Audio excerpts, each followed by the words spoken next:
Hello.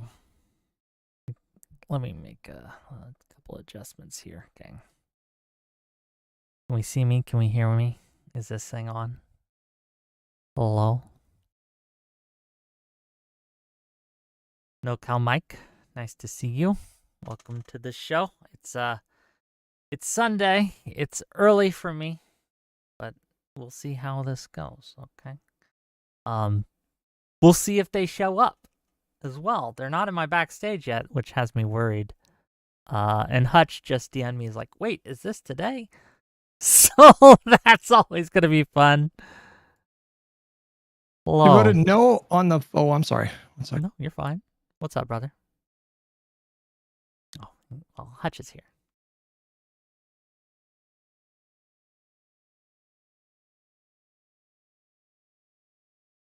Wait, is this just a 1v1 conversation? It's going to be you and History Speaks, yeah? Wait, I can't hear. Are we good? Can we hear me now? Yeah. I forgot to put push to talk. Yeah, that's what it's going to be. It's a one-on-one conversation between you and History Speaks. So. Oh, Jesus Christ. I thought this was a... All right, hold on. Let me turn on my camera. Okay. Well, he's not here yet. Hopefully he gets here soon. He was... Yeah, I just DM'd him the other day. No, it's fine. It's fine. How are you, by the way? Just fully triggered right now. I just had a really stupid debate about a similar topic. Are you talking about the one with Straighter Aid? I saw that one earlier. No, I was chatting with Ogre Boy. Okay, I know who that guy is.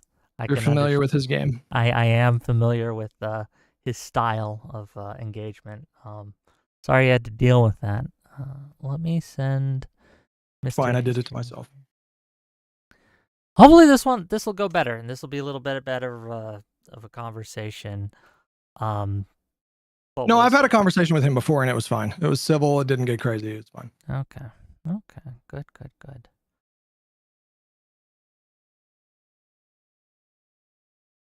Have you had any other interesting debates this week, or? Oh, look, I'm still trying to recover from Thursday's show. Okay, I don't know. Was that the Destiny one? Yeah, there's a lot. I didn't watch it yet. How'd it go? Content-wise, it was great. Productivity-wise, they kept talking past each other, and both sides refused to kind of see the other side's point of view, and it just they kept hitting walls. So it was a little frustrating in that way. I just don't understand. I'm okay with being mean to politicians, right? Trump, Stephen Miller, those types, Ted Cruz, etc. But you don't have to joke about dead kids. You just don't. And I don't see that getting us anywhere. It doesn't make us any friends. It doesn't get us any votes. It doesn't do anything for us. And it turns off a lot of people. So, I have the ultimate fence-sitting based centrist position on this, which is that I think I think it is 5D chess, for the record. Like, I don't think he's just being edgy. I think he is doing it to deliberately tease out certain responses so he can point out their hypocrisy. I think it's really effective in that sense because he does trigger people. He gets invited on Piers Morgan and then makes that point. However, and I think that is a legit kind of strategy. However, I think he just goes too far for me. Like, I think the jokes I think if he toned it down like 3 or 4 points on a 10-point scale, I think he can accomplish the same thing and have it be more effective. But I think, especially when you start talking about like pregnancy tests for like these kids or whatever, I think at that point it's like just too far. Too far to be effective specifically, I guess. Hold on. I'm just getting him a roll so he can see the things. But I agree and I disagree. So I don't think he has to do that. Like, I agree pointing out hypocrisy and kind of getting and teasing out that level of kind of, oh, you're okay with it here, but you're not okay with it there. Fair enough. But as you said, there are other ways to do that don't just involve us having an own goal. But yeah. I gave him the Well, role. I mean, it is insanely hypocritical to be upset about the joke, but then not upset that like maybe Republicans took steps to It is. impact disaster response. Like that's a perfectly valid thing to point out, and I think people should be pointing it out. But there's like a I think there's like a it's like diminishing returns at a certain point, and then it's just kind of negative. Well, the If you problem go is if you go like too far with it, instead of talking about the hypocrisy and things like that, what we're forced to talk about is his joke, because that's what they will retreat to. It's giving them ammo, basically. It's giving them a golden parachute to get their way out of actually discussing the point, because they can point to this, hey, you joked about these dead kids, and most normies are going to focus in on that, obviously, right? It just, I don't know. I think that's fair. Yeah. Okay, we finally have the team together. Hello. Hey, gentlemen, how are you? So far Hey, so man. good, but we haven't gotten started yet, so I guess we'll find out soon. How are All you, right, sir? excellent. Doing fine. How are you guys? First of all, me and History Speaks have spoken on stream at least one time, and I have to say, out of all the conversations I've had about this topic, I did enjoy my conversation with you the most, because I felt like it did not devolve into some of the more like incendiary, crazy rhetoric. I don't think we'll devolve, but I do want to impress on you guys. Like, you know, it isn't from my vantage point. I'm not just like LARPing here. Oh my God, it's like some horrible war, and I'm LARPing that. Like, I really think this is a genocide, and if not, I'm not 100% sure. But if not, it's something close. Like it's something. It's like a genocide. It's an army that does not care at all or seeks to kill civilians, and just record-shattering numbers of people as a proportion of the population are dying. So that's the main driver. It's not that I'm some fanatical ideologue or leftist or whatever, you know? No, I never had that sense about you. Yeah. Okay. I mean, today, like I'm honestly, I'll just tell you this between you guys. Like, I mean, we are live, by the way, so it's not just between us. There's okay. watching. Well, we'll start then. No, you can go. You can tell us. I'm just letting you know it's not between us. It's between everyone watching as well. So you can say it if you'd like. Yeah, sure. Okay, so I think maybe we'll. I'm probably not going to disclose that. So thank you for the tip, because it was a kind of personal thing. But I think we'll start the debate or discussion or whatever. Sure. Okay. Well, let's get to it. So here's how this is going to work. Well, first of all, welcome one and all to yet another episode of WIC TV. It's a cross-ideological space where we come together to talk about issues both political and cultural, from the silly to the serious. Today, we have a bit of a different format we're trying, okay? And I'm looking forward to this conversation. History Speaks reached out and offered to come on my show and give his kind of thesis about why he thinks the center-left or liberals generally are getting the Gaza conflict, the Gaza genocide, the Gaza war, whatever you want to call it. They're getting it incorrect, and they're making a moral mistake. So I wanted to just have Hutch on as well, as someone who is pretty center-left in my opinion, pretty kind of liberal, and I mean that in a positive way, on to kind of talk and maybe answer some of his critiques here. But I'm going to give the mic first to Mr. History Speaks. Is that how you like to be referred to as? I'm not. You can call me Matt or History Speaks. I'm just going to close the door to the bathroom here because that's slightly awkward. 1 second. Once he does that and gets. Do you mind? Do you mind actually if we could? I'm just trying to. I thought this. I didn't really. I don't know. I don't remember what you said about the nature of the debate. But can we just have him just sort of like establish what his premise is, and we just go right into what we're gonna do. Right into the conversation. Okay, all right. That's what we're gonna do. He's gonna get about a little bit longer than I normally give opening statements, right? He's gonna give his thesis here, and then we'll just talk. Okay. Seems Yeah, okay. let's do that. I don't have any prepared statement, or I don't even. Fine. I'm not even fully aware of what we're arguing, but yeah, it's okay. We'll find out soon. Yeah, okay. I'll definitely give you some slack. Then we won't, given that you're just kind of walking into the format, we won't debate, bro. But we'll try to engage substantively. Yeah, if you want to establish like an argument or a premise, and then we can go from there. Yeah. So what I'm hoping to do is first really briefly describe my view of what's going on in terms of the war, and then outline. I'll go now. and then outline my position on the left and the center left on this issue, and why I think the center left has had a huge moral failing, and whereas the left has played a pivotal, essential role. I'm not saying they're perfect, that there aren't statements we can deprecate, but that this has been like a very important moment for the American left, in my view. So, but first, I think I need to kind of set a predicate before I argue specifically about the left and the center left and who has had the right of this, who has gotten it crashingly wrong. Just set a predicate about my understanding of what's going on in Gaza. And because obviously the proper response to it, we can't really have a coherent view on that if we don't have an understanding of what that is. And Hutch or Wick or whoever, if you disagree with this, obviously, these are very serious charges I'm going to make, so you can contest them. We can go into more detail. Okay, but my understanding of what's going on in Gaza.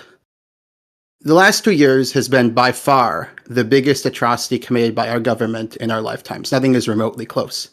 And in fact, by many metrics, not all, but by many metrics, no state has done anything like this in the 21st century, what Israel has done to the people of Gaza. The most simple of these metrics is the percentage of the population killed. There's a growing body of evidence, an early recapture analysis published at the beginning of this year by Lancet, not to be confused with the shoddy kind of overestimation that was a letter in the Lancet published last year. A lot of people cited, but a recapture analysis, very good peer-reviewed scholarship, early 2025. Recent poll conducted of Gazans, of 10,000 Gazans, led by Mike Spagat, one of the leading experts in the world in casualty counting. An Airware study of the October 2023 bombings, and my own open source research, which I've published at a nonprofit called Action on Armed Violence, all shows that the figures we see published from the so-called Hamas-controlled Ministry of Health in Gaza are actually considerably underestimated. At about the order of, if you look at the specific findings like Spagat and this recapture, about 40%. So we have about, as Haaretz article talked about a couple weeks ago, we have about 100,000 people killed in Gaza. That's in 21 months out of 2.3 million, 2.2 million people. So nearly 5% of the pre-war population has been killed. Nothing like this has occurred in the 21st century. Syria, over 14 years, is not this percentage of the population killed. Nothing has happened at this scale as Gaza in 21 months. You're talking about a population, and if you count injuries too, which are probably 2 to 3 times as high as the deaths, you're talking about a population that's basically been decimated. Can I just yeah? Can I just jump in real quick? I don't even dispute these numbers, because in my own independent research, I arrived at the same numbers. This like roughly 40% undercount, and people kind of generally land between 75K and like 110K is what I saw. So 100K, I don't have an issue with that number or framing yet. Yeah. So what I have an issue with is, and you know, some folks on my side who are well-intentioned, the claims that there have been hundreds of thousands of starvation deaths or tens of thousands. We'll talk about the starvation, sure, but later, because it's right now it's the worst it's ever been. But the claim that was published in the Lancet in 2024, a letter, not the study I'm talking about, had a huge overestimation of natural deaths. Right. So I'm not saying the biggest estimates are correct, but about 100,000. Is accurate, and that as a percentage would be unprecedented in the 21st century.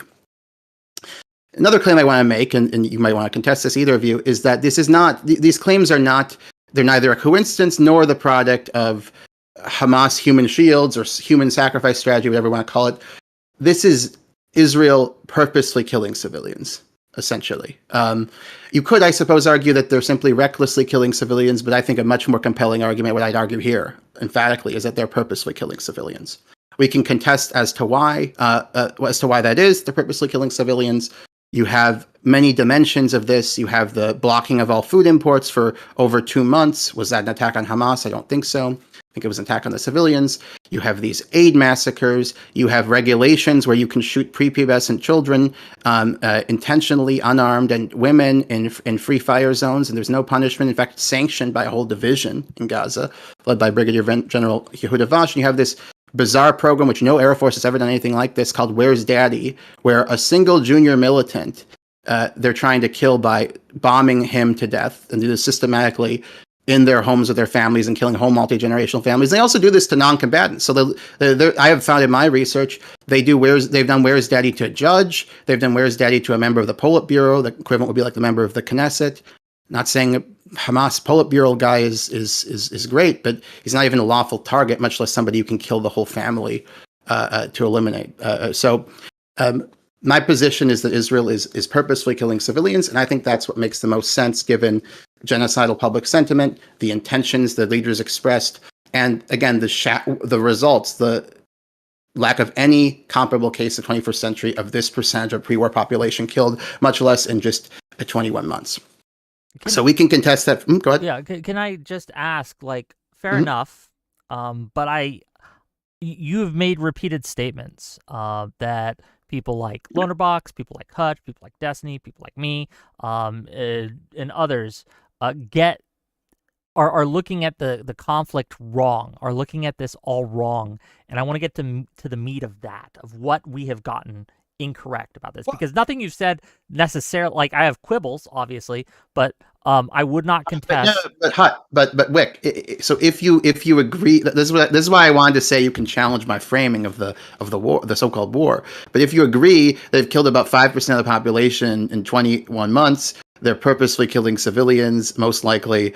If you agree with this, I don't see why, like, an outrage and anger and a polemicism and this isn't a drill type of attitude, which I've adopted, isn't appropriate, right? That's sort of my whole view, that this attitude is appropriate because we're dealing with a genocide, or that's essentially the point of view I've taken. So, here's where and these guys you mentioned have whitewashed it. It's not just that they're soft on it; they've whitewashed it.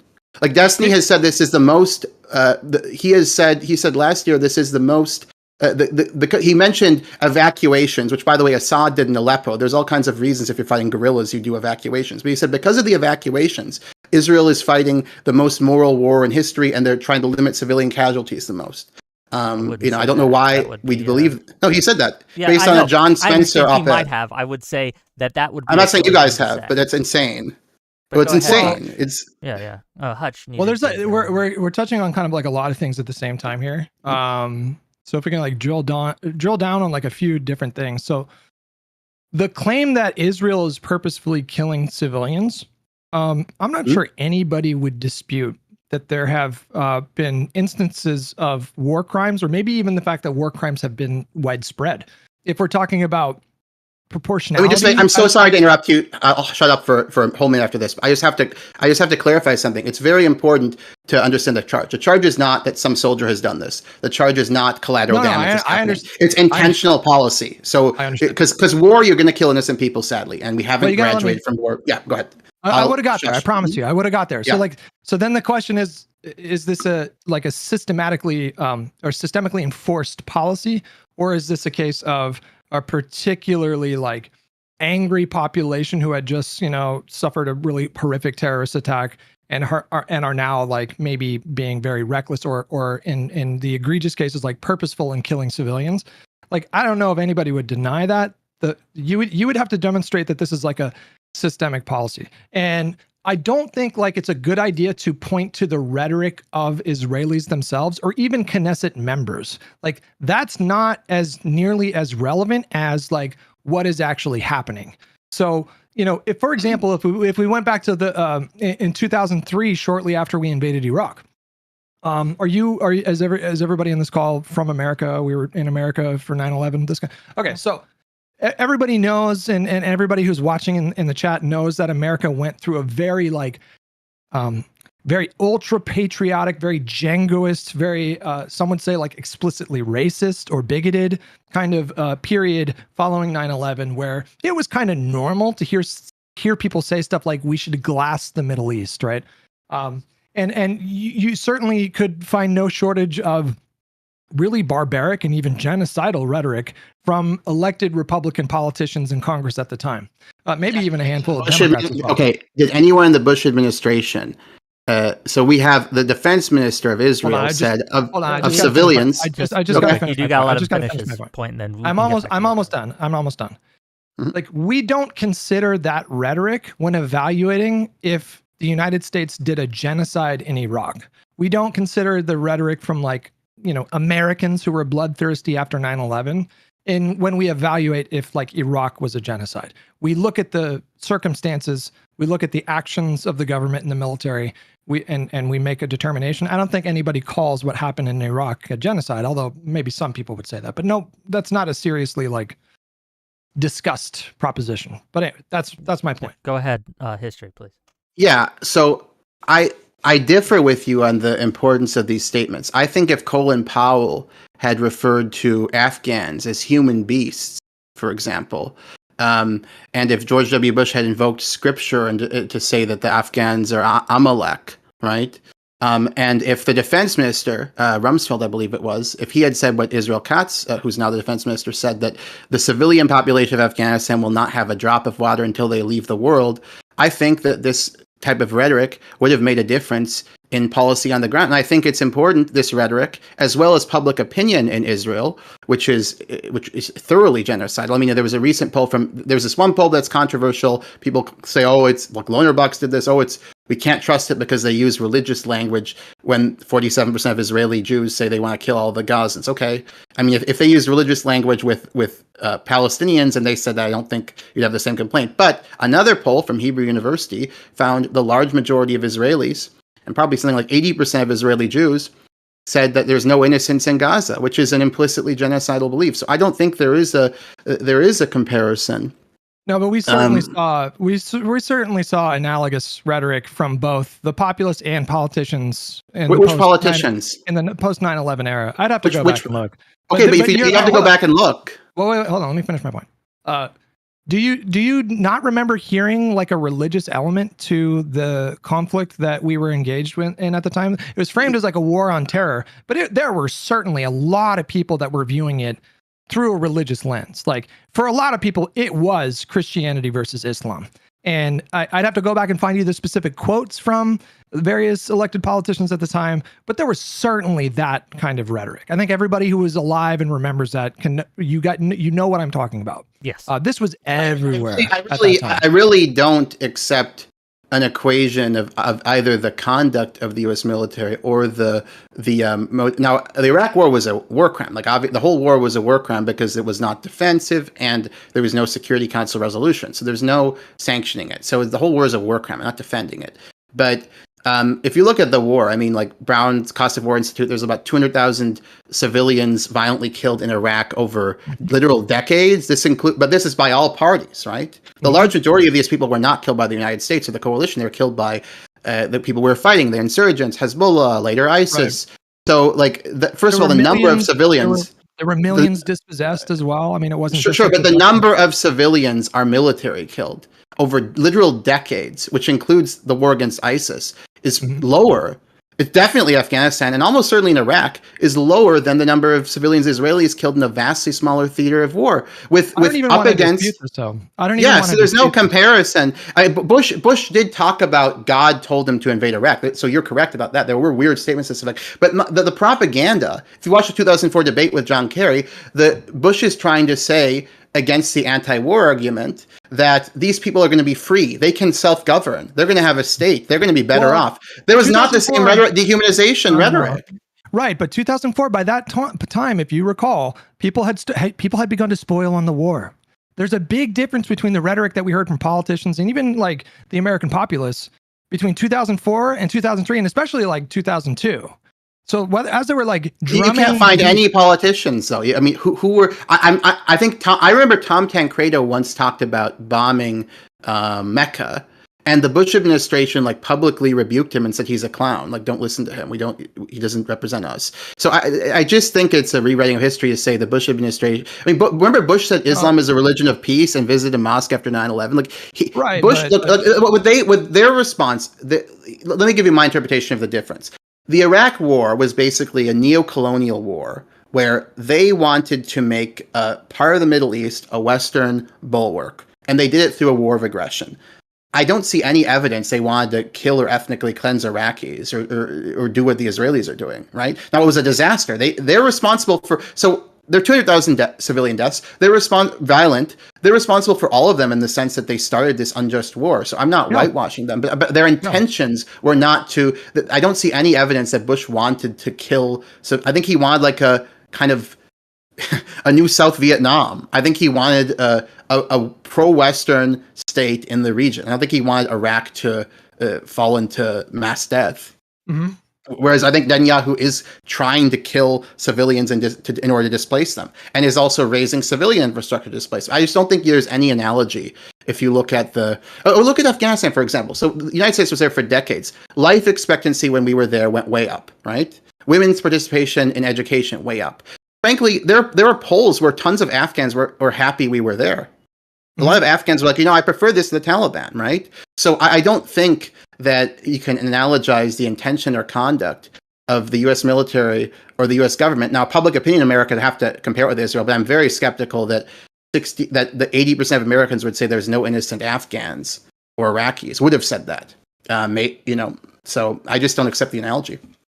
A better prepared person would have come here with like. Maybe it's not a good analogy though, Hutch. Maybe it's not that you suck at preparing. Maybe it's just not respond. Let Hutch respond. Go ahead, Hutch. Yeah. The point that I was making, and I think it's a self-evidently true point, is that we don't necessarily look at things like rhetoric to decide whether a country is committing a genocide. We would have to look at first we would have to establish what a genocide is, and then we would have to evaluate the military conduct. And nobody would dispute. I think many of the claims that you're making, no serious person would dispute that in the modern era, what's happening in Gaza is a particularly bloody event, like a particularly deadly event. It is outside of the norm of modern global conflicts. Can we? So I'm not pushing back against that idea. I think the reason why some people maybe feel uncomfortable with the particular language of genocide is because when we look at Rwanda, for example, this was a situation where 70% of Tutsis were killed in the span of less than 3 months, right? When we look at Jewish people during the Holocaust, 63% of European Jewish people were murdered in the span of a few years of that Holocaust. You can find similar numbers for the Khmer Rouge. They killed 25% of the population. Yeah, and basically they killed basically all Vietnamese Cambodians. I'm still going. Yep. That's they killed 2 million people. That was 25% of the entire population. There was a genocide in East Timor. 200,000 East Timorese people were killed out of 600,000 people, and that happened very, very rapidly. So when we look at the death count in Gaza, I don't contest that there are war crimes happening right now. I don't contest that Israel is violating the principle of proportionality in this war. I think that's very much clear at this point. I don't take them at their word that everything that they've done has been with surgical precision. I do think that there's been a reckless disregard for life in Gaza. I guess my frustration is I think these conversations do more to push us away from each other, when I agree with you on probably most of your opinions of this war. I certainly agree in spirit, but we want to get hung up on whether or not I'm comfortable or anybody else is comfortable using a particular word. Why is that more important than forming a coalition and getting on the same page? Even if, do you understand? It comes across like a purity test. And I think it comes from a place of you want to increase the level of urgency to garner support from the broad public. I think it comes from a good place, but I don't think it yields to good outcomes. Yeah. Okay. So just first a substantive response. So there really are, and it's coarse to put it like this, but there are two types of genocide I describe. One, the really extreme outlier cases, which are Armenia, the Nazi Holocaust, the genocide of Vietnamese Cambodians, Rwanda you mentioned, where you have just an extraordinary percentage, the large majority of the population is killed, right? And then you have more representative cases of genocide, which, by the way, were the first of these were defined as genocide by Raphael Lemkin, like the Nazi genocide of Polish Christians, the Maya genocide, Al-Anfal, Saddam Hussein's murder of the Kurds, the Bosnian genocide, not just Srebrenica, but the whole Bosnian genocide, Darfur. These are similar rates to, if you look at the second category, not the first, certainly, but the second category of recognized genocides. And Lemkin himself said the Nazi genocide of Polish Christians, not just the Holocaust, was a genocide. The death rate is very similar to Gaza. Gaza looks more like, I don't know how to put this, but it looks more like a second order genocide, if you will, than it does a war. If you're talking about 5% of the population killed, the pre-war population killed in, under 2 years. So it fits into not the sort of Armenian Nazi Holocaust Rwanda paradigm, but the Darfur, Bosnia, Nazi genocide of Poles paradigm. So first of all, the data do support genocide. That would be my contention, just not the extreme cases. The second point is my main problem is not with people who don't call this genocide. I think that's actually, and people have gotten mad at me for this, but I think it's reasonably debatable. Is intentionally killing civilians in order to ethnically cleanse them when you're not trying to wipe them out biologically, and when, frankly, the kind of interesting part of this is I think the Israelis would be very happy if somehow they could wave a magic wand and all the Gazans were in Somalia. Right? I don't think there's any reason to believe they'd go to Somalia and kill them. I think they want to ethnically cleanse them. I think that's their goal. But the Rohingya genocide, it has the same fact pattern. There's no allegation of an attempt to annihilate the Rohingya Muslims biologically. They're trying to ethnically cleanse them. They're killing them intentionally to try to ethnically cleanse them. The siege of Sarajevo, same fact pattern. Killing civilians to ethnically cleanse. That's what's going on in Gaza, and I think it should and will meet the definition of genocide. I think an important case will concern not Gaza but the Rohingya genocide, and if that's found to be a genocide, I think Gaza will too. Now, go ahead.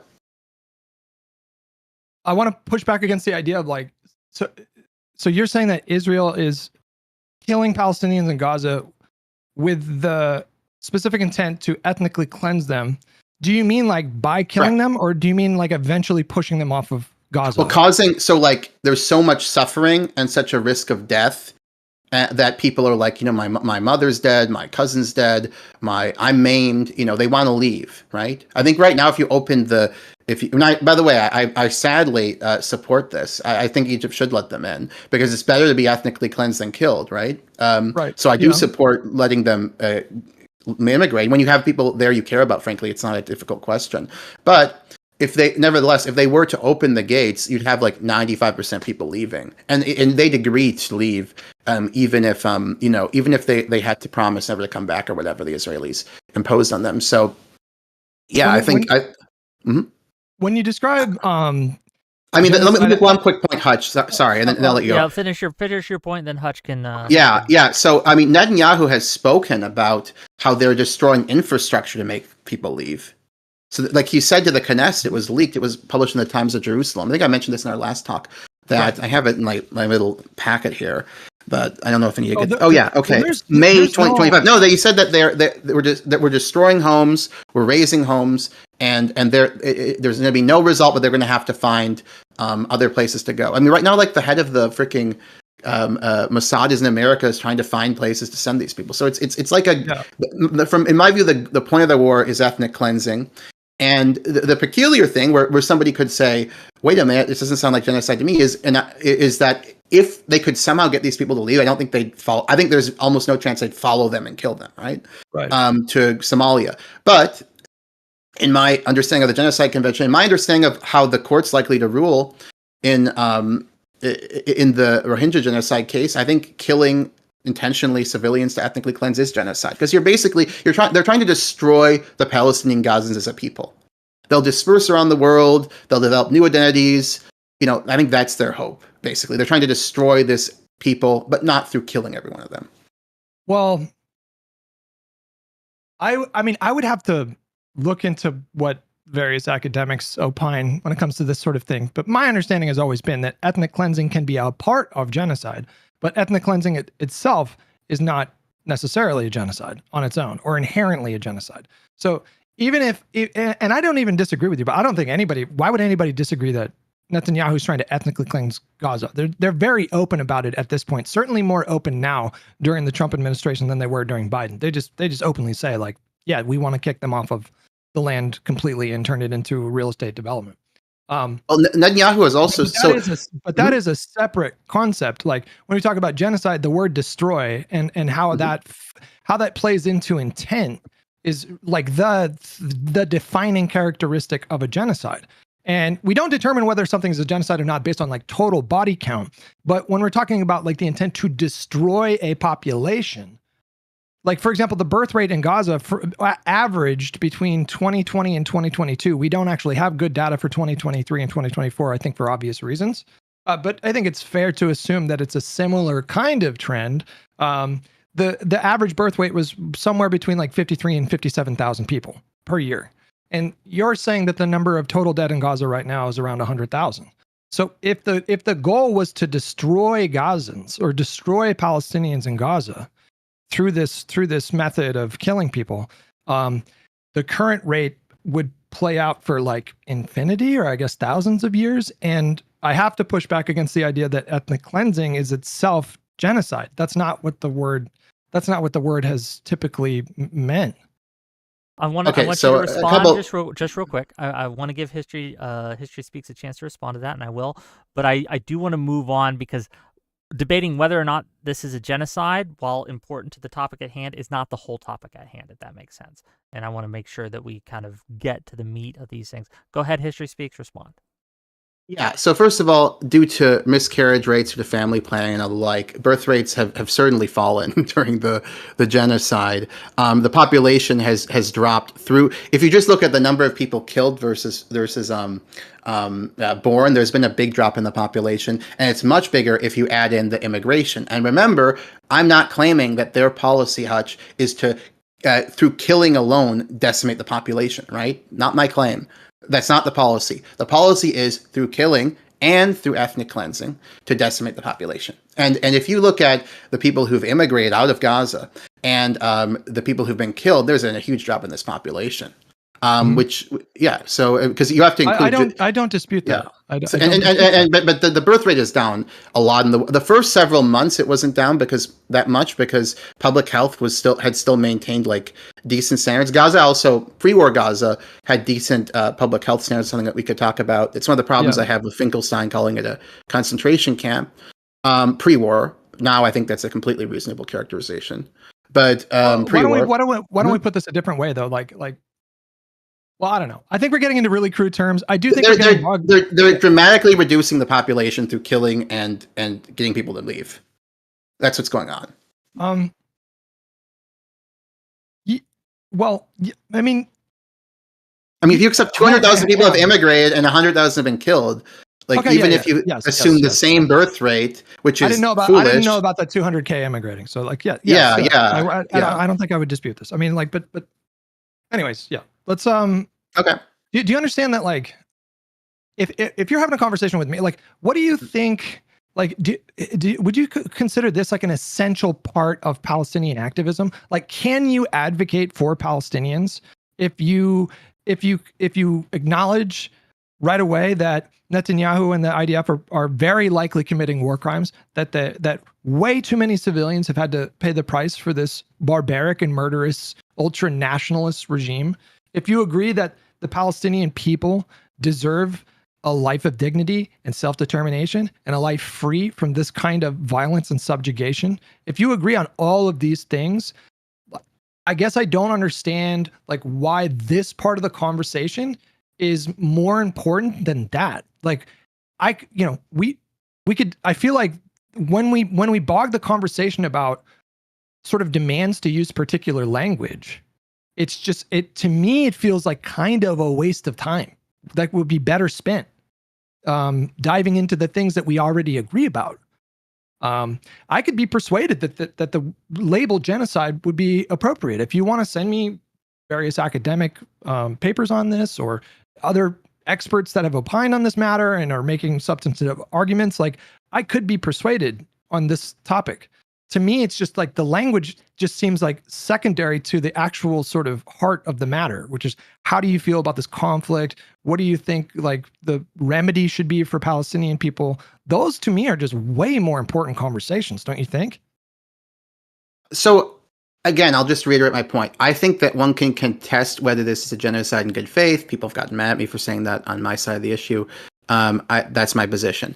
I believe it is a genocide, and I think it's important as a matter of historical fact to establish that. Where I get to be more angry is the claim that maybe they're committing war crimes, or it's bad, or it's proportional. Like, I mean, take like this that they're not, that there isn't maybe. Maybe. I'm not saying maybe.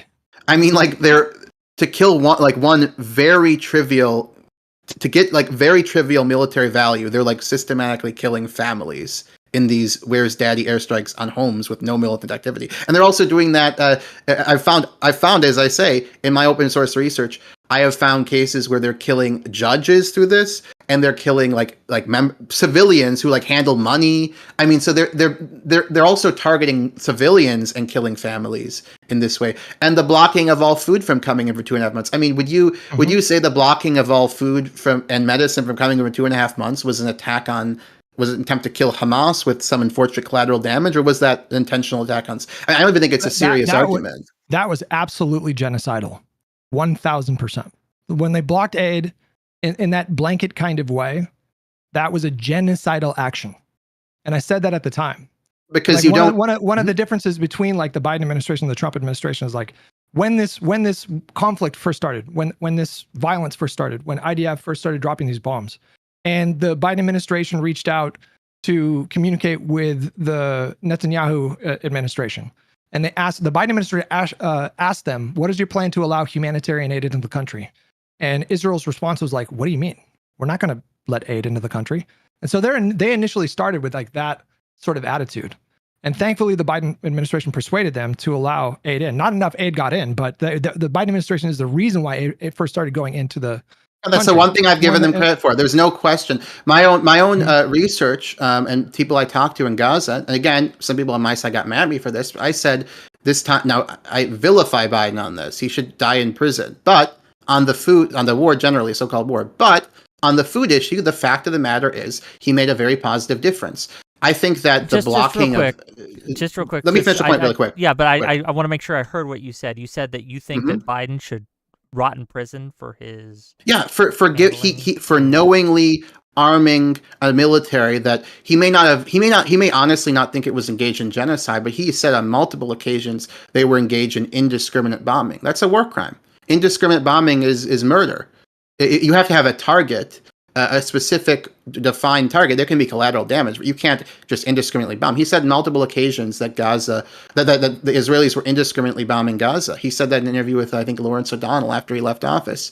And he also said Netanyahu cited the Second World War terror bombings as justification for what he was doing. So if you think Netanyahu that the Israelis are just trying in a surgical way to kill Hamas, there's people dying, it's sad. He was citing a time when we, to defeat the Nazis, were purposely killing civilians and indiscriminately bombing. So, I mean, he knew this was going on, and he continued to fund them. Yeah, my view is it's not going to happen. But to get though to the aid point, where I think we agree, the fact of the matter is the food situation by last summer was dramatically better than it was by the spring, and I think there were very few starvation deaths after last spring, when, in my assessment, Biden stopped he stopped in the first couple of weeks the blocking of all food, but then Israelis were slowing it intentionally. They were obstructing it, and the administration's own NSM 20 document said this. They said they weren't cooperating, right? They weren't fully cooperating. But by the summer of last year, I think they were cooperating reluctantly with the aid, and I think a lot of aid got in and famine was prevented. However, I want to have a very important point here that right now, today, in the last 24 hours, 18 people starved to death in Gaza. There's 70 starvation deaths across the whole war. A quarter, according to the Ministry of Health, a quarter of them happened in the last 24 hours. The food situation right now is as bad as it's ever been because of 2.5 months of blocking all food. And then after that, you have this incompetent and, in my view, malicious so-called Gaza Humanitarian Fund that's led by Mike Huckabee, evangelical Zionists, that is completely incompetent. People are at distribution. So and there's all these massacres. So basically, there's no competent distribution of the food that's getting in. And markets are empty and people are starving to death at the highest rate they have in the war. I mean, the way starvation works is it's very little, then it explodes. It's exploding right now. I mean, how many have died due to starvation? Throughout the war, the Ministry of Health says 70, but in the last 24 hours, it's 18. So over a quarter of the deaths throughout the whole war in the last 24 hours, because markets are basically, in Gaza City, for example, basically empty now. The food getting in through this Gaza Humanitarian Fund, which they have these conspiracy theories about the UN, so the UN, which is competent at this, can't do it. The Gaza Humanitarian Fund is so incompetent that the food is not getting to the population. Hoarders are getting it, armed groups are getting it, Probably Hamas, ironically, is getting a larger share of it than they were in the UNRWA, despite the claims. But the food is not getting the general population. And another reason is people aren't going anymore because of all these massacres. Like there've been more Palestinians have been killed trying to get aid and just massacred by the IDF than Israeli civilians died on October 7th at this point. So like it's a total disaster. Can I jump right in now. at this point? Yeah. You don't have to pitch me on the myriad atrocities that have taken place. You don't have to pitch me on an arms embargo. You don't have to pitch me on America reevaluating our relationship with Israel and what Biden himself enabled. Now, I would want to get more into like the role of the Congress in getting this aid to Israel, and the fact that there was an outsized focus on Democrats during 2024 from activists who didn't even mention like Mike Johnson's role in sending aid to Israel.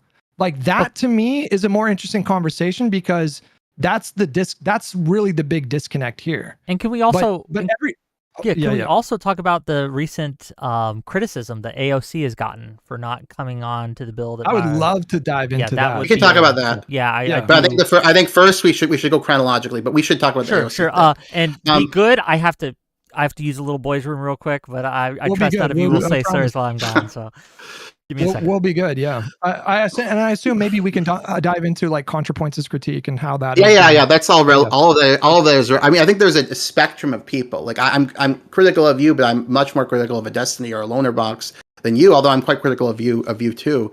But so there's and ContraPoints. There's a spectrum of criticism here to be had. Look, the Democrats were in. You don't find Loner Box to be a particularly good faith actor? No, I think he basically is trying to engage in propaganda for the war in a more sophisticated way. I mean, he said the Where's Daddy program. No, okay, he said that. I'll post all these things to my Twitter afterwards. I promise. I'll make a thread about this. He said the Where's Daddy program. So bombing Israel, again, I don't think any Air Force has ever done this. I've tried to find, of course, there are individual cases where if you have a really high value military target, people have bombed them and killed their families, right? That's happened. We've done that even. But for every junior militant you find, yeah, we're going to kill them when they're with their families. And also for any civilian affiliated with Hamas, yeah, we're going to kill them when they're with their families, bombing them to death. Loner Box has defended this as it's human shields. So basically, if you work for the civilian government and you're a Hamas guy and you go home, that's human shielding. Mm-hmm. Yeah, so that's an absurd point. I mean, that's apologetic. Well, I would have to look into the. I know, fair enough. But if that's true, but certainly Loner Box would never defend a war crime. Because he's trying to do the whole look. He whitewashes Israeli public opinion. He also said. I have like a couple of guys who like know this better than I do, although I was obsessed with him for a time, unfortunately. But I have a couple DMers who follow him much more closely. But he said he makes like these claims that are really apologetic about Israeli, and I don't want to vilify Israelis as people, but we have to know what the society believes, because they're the ones it's a citizens army, they're holding the guns, right? So he's committed to whitewashing the level of extremism in the society. No, I don't think he's whitewashing. He disagrees with particulars, and he disagrees with the way that certain things are labeled or characterized. But I think people conflate that disagreement with him like intentionally whitewashing things. I think is a pretty cartoonishly evil caricature to construct with someone like Loner Box, who has had plenty to say about Israeli war crimes and the plight of Palestinians. I think it's a really desperate, pathetic effort to villainize someone. It's your friend, yeah. Well, I don't think it's just because he's to be clear, but I'd be saying this about anybody, really. I mean, like, I don't know Contra, and Where's Daddy? Contra is not in the same category. Contra has not defended Where's Daddy as a human shield scenario. Contra did not say. Loner Box said after that. Hey, do you have a problem with what? No. Let me make a point here about Loner Box. Loner Box said last year that there was no evidence that Israel had blocked aid. None. After Khan and the experts from the ICC had unanimously, including the former head of the International Criminal Tribunal for Yugoslavia, had universally found that there should be an indictment for starvation as a weapon of war, because Netanyahu maybe he had stopped by the summer, maybe Biden stopped him. I think we agree he did. But he had, for the early months of the war, blocked food imports as an attack on the population. Loner Box said there's no evidence that this happened. I mean, the Biden administration says it. They basically show off. They said, "Yeah, we made them stop." Like, and the Lunderbuck said, "No, that they block data is made up." So no, that's such a clear denial of a documented atrocity, which at that point had been. It hadn't. The Biden people weren't like out talking about it because were still in government, right? And Bob Woodward book came out later where he talks about how I read that. I read that. Yeah, they were clearly. It's my bad. My point is, he said that there's no evidence of this. It's made up, and this was after the ICC and the 8 legal experts impaneled all found that we should indict Netanyahu for starvation as a weapon of war. So that's whitewashing. Listen, it's my bad for sidetracking this conversation about. No, it's okay. Let's get into AOC. Let's get into ContraPoints. I think that's where the. Can I make my meta? We don't talk about Lunderbucks. Can I make my meta points about? I just want you to understand my meta points. We've talked about the war, but my meta points about like the left, and I'll be quick. Don't worry, because I want you to be able to engage these. That's fine. So the meta points, there are 3 meta points, and because I think you'll disagree with all these. The first is that the left, for all of its flaws, and there are many, right? We can have 50 podcasts about that. They did something extraordinarily admirable in being the only big group of people in this country, other than the Middle Eastern diaspora and the Muslim diaspora, to oppose this genocide, the so-called war from the start. That's the first point. The second point is that the center left has much, much, much more to answer for in terms of supporting, as we talk about the Lunderbox, or more pertinent examples, whitewashing the atrocities, Destiny saying it's the most civilian protecting war ever. And then far more than these people. Far more than these people is Biden and Harris. One at a time. Let him. Hold on. We got. There must be order in this court. There must be order in this court. Let him finish his point, and then I will give the mic. I don't want the point to get lost because it's kind of. They won't. They're the 3 points. The 3 points. We'll go back to all of them. Don't worry. I promise. Okay. Yeah. The first one again, which I'll give you the chance to answer, is the left, for all of its flaws, was amazing to pose this from the beginning. Which you're getting ready to hit to take a swing at it. Well, the second is that on October 8th. Okay. I mean, come on. Okay, we'll talk about that. We can talk about that. The second point is that the center left has much more to answer to for supporting this, for propagandizing for it, etc. And the third point is that the center left's approach was not only immoral but terrible politics. All right, go ahead now. You can try to discredit their early opposition.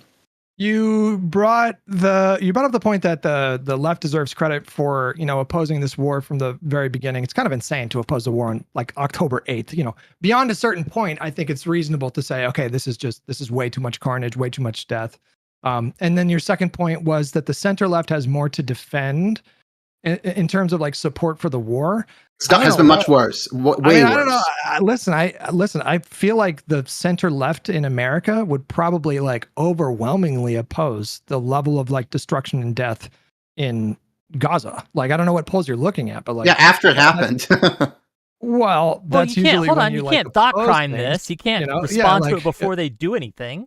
And then the third thing you said was that say that one more time. The third one. Yeah, the politics of the center left approach, the Biden Harris approach, was also bad. It wasn't just immoral. This was bad politically.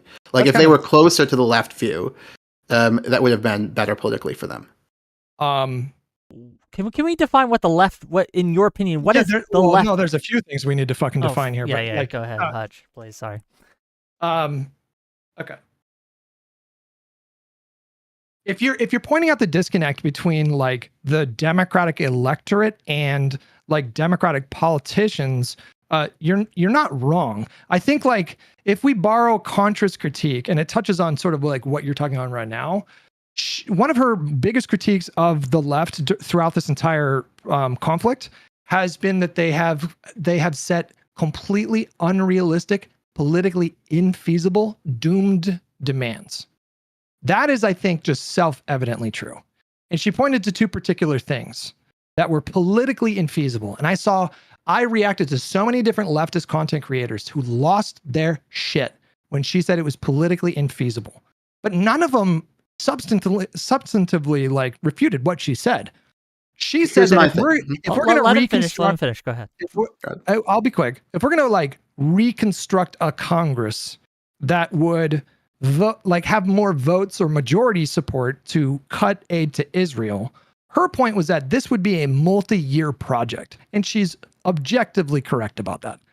And then the other thing she pointed to was the one-state solution demands, which was this was like this was a demand not only of the Biden administration, but of anybody that wanted to be a part of their Palestinian activism. You necessarily had to be anti-Zionist. That is to say, like, dismantle the current government of Israel, one state solution, full right of return. This is infeasible in so many different ways. I can't even begin to explore them, although I'm sure we could dive into those if we wanted to. So you can say that the left's morals were correct, and I don't agree. I don't disagree with you that, like, being against this kind of death and carnage, having a reaction to that where you want to, like, fight for the people that are suffering in that way. I think that is a sign of good morality. But political feasibility and morality are two different topics, and this really brushes up against, like, what AOC did today. But I want to let you, like, jump in and give your thoughts so far. Yeah. Well, first of all, I understand that ideologically, most people aren't going to be persuaded by my kind of hardcore position, which is because of the occupation, because of the colonization of the West Bank. Israel beyond fighting off Hamas in Israel, which obviously I think is justified. It did not have the right to a military response. So I understand people aren't going to find that persuasive. But even if you think in principle they had the right, you could say, wait a minute, the state authorities are engaged in genocidal statement. People talking like this about dehumanizing the civilian population, cutting off food and water from them. They won't have any drop of water till they leave the world. I can't support that, even if, I'm giving a hypothetical person, even if in principle I do support Israel, some military response. They need to calm down here, right? I'm not gonna give them munitions when they're dehumanizing a whole civilian population. So I think I just want to defend the early opposition. I think that was the right position to take, and at the time, based on the statements the leadership was making. But anyway, that's not like. I don't even know what to do with someone when they say, like, the framing itself is just so kind of silly. Also, thank you, Pisco, for the raid on YouTube. Really appreciate you. Welcome. Anyway, what up, Pisco? Did they have the right to respond? I mean, like, this is just such a silly question. Like, they're going to respond. Yeah, I agree. Going to respond in a situation like that. Which is why when I'm asked this, I always talk about what a much less bloody military response would have been. Even though my position is the purest one, I understand people aren't going to be persuaded by it, and it isn't politically realistic. But anyway, I think that's the sensible, rational reaction, is that of course they were going to respond, but they've gone too far. That's the Bernie Sanders position. That's my position. They've gone too far. It's that they don't have the strategy is not destroying Hamas. If the strategy were to replace this regime, you would see something like Petraeus did in the surge in Iraq. You'd see an attempt to conquer all the territory, an attempt to win the population over, flood it with humanitarian aid, and provide an indigenous governing alternative of Palestinians. You wouldn't see, the war aim is, which they've said this is a war aim, is to clear Gaza. Yeah, okay, we're splitting. Maybe it's not that important, sure. But I agree with you about, like, they want to ethnically cleanse Gaza. Absolutely, 100%. And it's abhorrent. It's evil. We shouldn't support it. We shouldn't be sending arms. But that's not the point. Like, Contra's point was, like, do you acknowledge that in order to do an arms embargo on the timeline that the left was demanding, that they would have had to have convinced Mike Johnson to go along with this? That's incorrect. They just had to invoke the Leahy Act. The administration could have said, our assessment is that giving them arms is unlawful. Mike Johnson would have had to repeal the Leahy Act. Maybe he would have. But Biden could have vetoed it in that case. He could have. The president has much more authority over foreign policy than domestic policy. Biden is deeply culpable for this.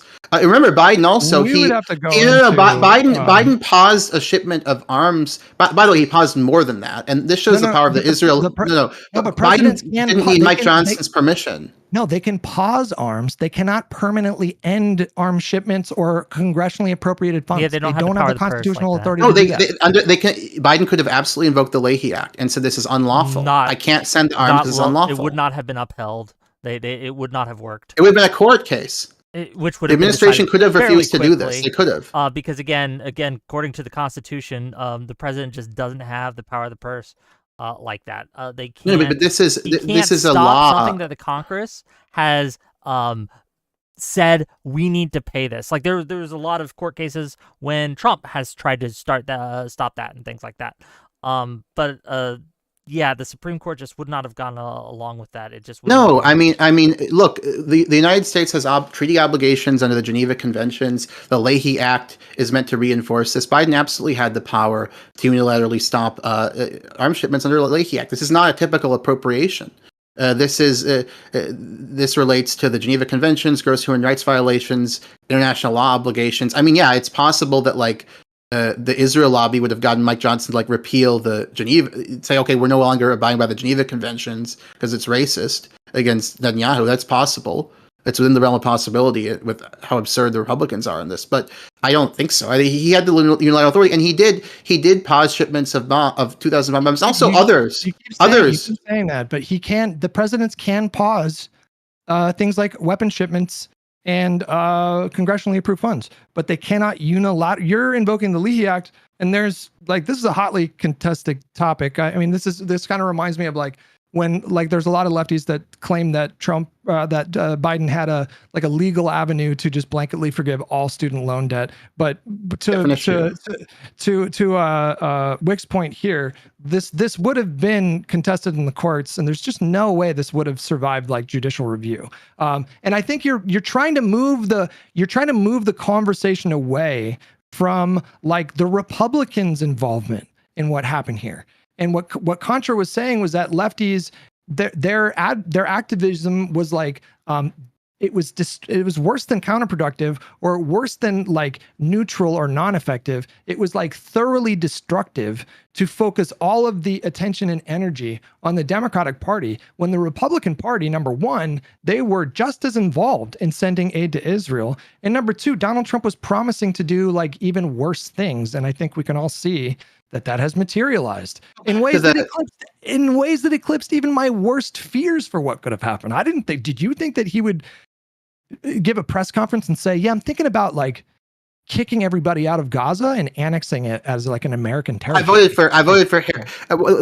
I actually didn't think that would happen, but I thought what I was very concerned about, which is what's happened. I mean, again, we had 18 people starve to death today. The one good thing the Biden administration did was they stopped this starvation strategy. In my assessment of the evidence and you know, you had dozens of people dying, what could have been tens of thousands. Now, with 2.5 months of Trump allowing them to block all food imports, and then this completely incompetent and malicious Gaza humanitarian fund, you having 18 people are starving to death a day now. That's. I mean, if you talk to people in Gaza, I have a 4-person team who helped me with my last research project. And a dear friend. Let's be clear, though. No. Hold on, just real quick. Let's be clear. Yeah. 18 a day. You said 18 did it today, which is a different thing. 24 hours. Sure, but what? You said 18 a day as if it had beginning now, right? It's no. It's 70 total. So obviously it's not 18 a day. I'm talking. I'm not trying to mislead. Is what I'm saying. I'm not trying. My whole point, Wick, is not to mislead about the number. My whole point is that the rate has gone up astronomically. If you have 70 total and 18 in one day now. I was just responding to what you said. That's all. Anyway, go ahead, Hutch. In a broad sense, do you disagree with Contra when she said that in order to to walk away from our firmly held decades-long established foreign policy of being an ally to Israel and providing them with weapons, security guarantees, money, this sort of thing, do you disagree with Contra that to unravel that would take years? I think it's on the ballot in 2024. This would take years. And if I could point to a vote that just took place on Friday in the Congress, an amendment that Marjorie Taylor Greene put forward to defund the Iron Dome stuff, that only got 6 fucking votes. Yeah, and how many people voted against the Gulf of Tonkin resolution? Was it 3, I think? No. I don't remember. I'm looking it up. But I mean, these things can change quickly. You understand my point, is that despite public sentiment, there is still overwhelming support for Israel in the Congress. Defensive weapons transfers are going to get more votes than offensive would. You would have had people like AOC voting for cutting off offensive weapons. Do you dispute that if there was a bill that was forced to the floor tomorrow to completely defund Israel, it would be overwhelming to cut off offensive munitions, to cut off F-15s, to cut off bombs? I think you'd get a good chunk of Democrats. In fact, you had votes overwhelmingly rejected. Okay, that just shows the elites are out of touch with the voting public. No, hold on. But whatever. Hold on. Even if you want to frame it that way, and to a certain extent, I don't disagree. But even if you want to frame it that way, it still vindicates what. But why does it vindicate? So I don't understand the argument entirely. So even if you think it will take years, let me finish, Hutch.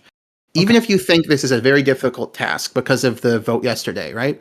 I mean, why would you try to demoralize and say, "Oh no, stop"? It's like, again, 1965. I think we all would agree the Vietnam War was a horrific thing our country did, wrong in principle, and the bombing of Cambodia was the worst thing our military has done. Certainly since in this time, maybe killed 150,000 people, 150,000 civilians over 5 years. Horrible. Agreed. But so in 1965, there was not strong opposition to the war at all, right? It was very weak. Almost everyone in Congress voted for the Gulf of Tonkin resolution. Would you then say, okay, the protesters, no, we have to make sure first of all that you're not saying something too offensive. You can't call the Vietnam War a genocide because it's not. Blah blah blah. You can't offend the soldiers, U.S. soldiers, too much. They're making these huge sacrifices, and you're calling what they're doing immoral or murder. No, if you are sincerely against this policy, other than the most egregious situations, you want to encourage the protests because protests serve two purposes. They're not about being loved. You have just in preparation for the debate, the March on Washington was extremely obviously nonviolent, very important episode in the history of civil rights protests.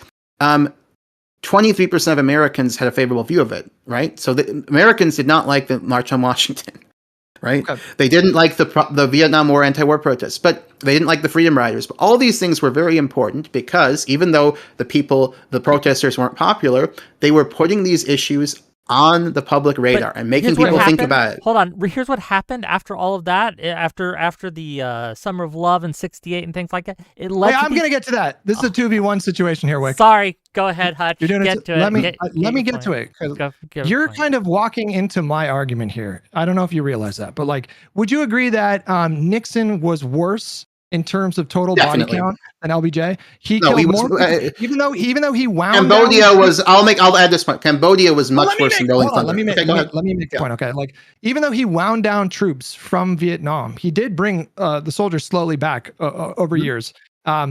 He increased the bombing in Laos, Cambodia, and Vietnam, and killed more people in that time than LBJ did with American boots on the ground and napalm attacks and these sorts of things. Yeah, one of the reasons. So you agree that Nixon was worse for those people in that situation, that the conflict actually got worse when he became president. The main reason why Nixon was overwhelmingly elected in 1968 was because the left was fractured over this issue, is because of demands-based activism. The activists of that time wanted to do the same thing that the left-wing activists of today are trying to do. They see it as punishing the Democratic Party. They see it as let me threaten to withhold my vote, and I'm going to try to wield that as leverage. And what did it amount to? It got worse. And the same thing happened right here today under Donald Trump with respect to Gaza. It is getting worse. Why don't you frame the point? So you can focus on principles and morals, but I don't understand how principles and morals, on paper, are more important than material outcomes.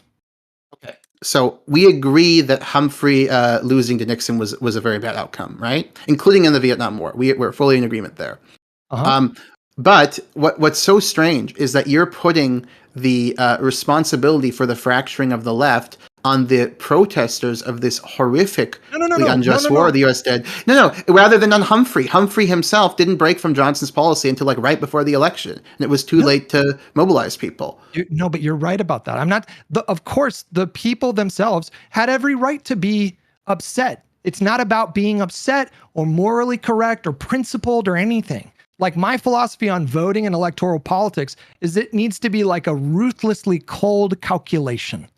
We just need to evaluate what is going to be the outcome if Nixon wins or what is going to be the outcome if Donald Trump wins. That, to me, is a strategy that makes way more sense if you're interested in situations either getting better or not getting 1,000 times worse. You seem to be making, I understand you're making a pragmatic argument, but then you seem to be making a moralistic argument about how the fucking protesters fuck this up by dividing the left. Why don't we put the onus on? Yeah, definitely the phenomenon of the divided left led to Nixon winning. There's no question about that. That's just and in factual. 2024, But, I would say in 2024, sure. it also led That's to that. more. I think that's more dubious, but it might be true. We can talk about the data for that. In a small It part, might be true. You would concede in a small part it contributed to his win. Well, she lost. She definitely lost. The question is, if not for this division, would she have won? And I think that's an open question. I'm not saying that. So it might be true. There's a YouGov poll that says this was the number one issue for people who switched their vote from Biden to a non-Democrat. At 29%, according to the YouGov poll from early this year, say it was over the Harris-Gaza policy. So that might be enough. I don't know. We need more data, but it's plausible. And we also know from a recent poll, if we take the poll at face value or whatever, I can't cite the poll because I'm fucking not prepared right now, but it popped up on my feed and it was one of the reputable pollsters. I'll just say Gallup or something like that. They discovered that what was it, like how many less million people showed up to vote for Kamala than Biden? Million, something like that. I forget. Wasn't it like 11 or something like that? But anyways, what they found was that the majority of those people were highly engaged voters.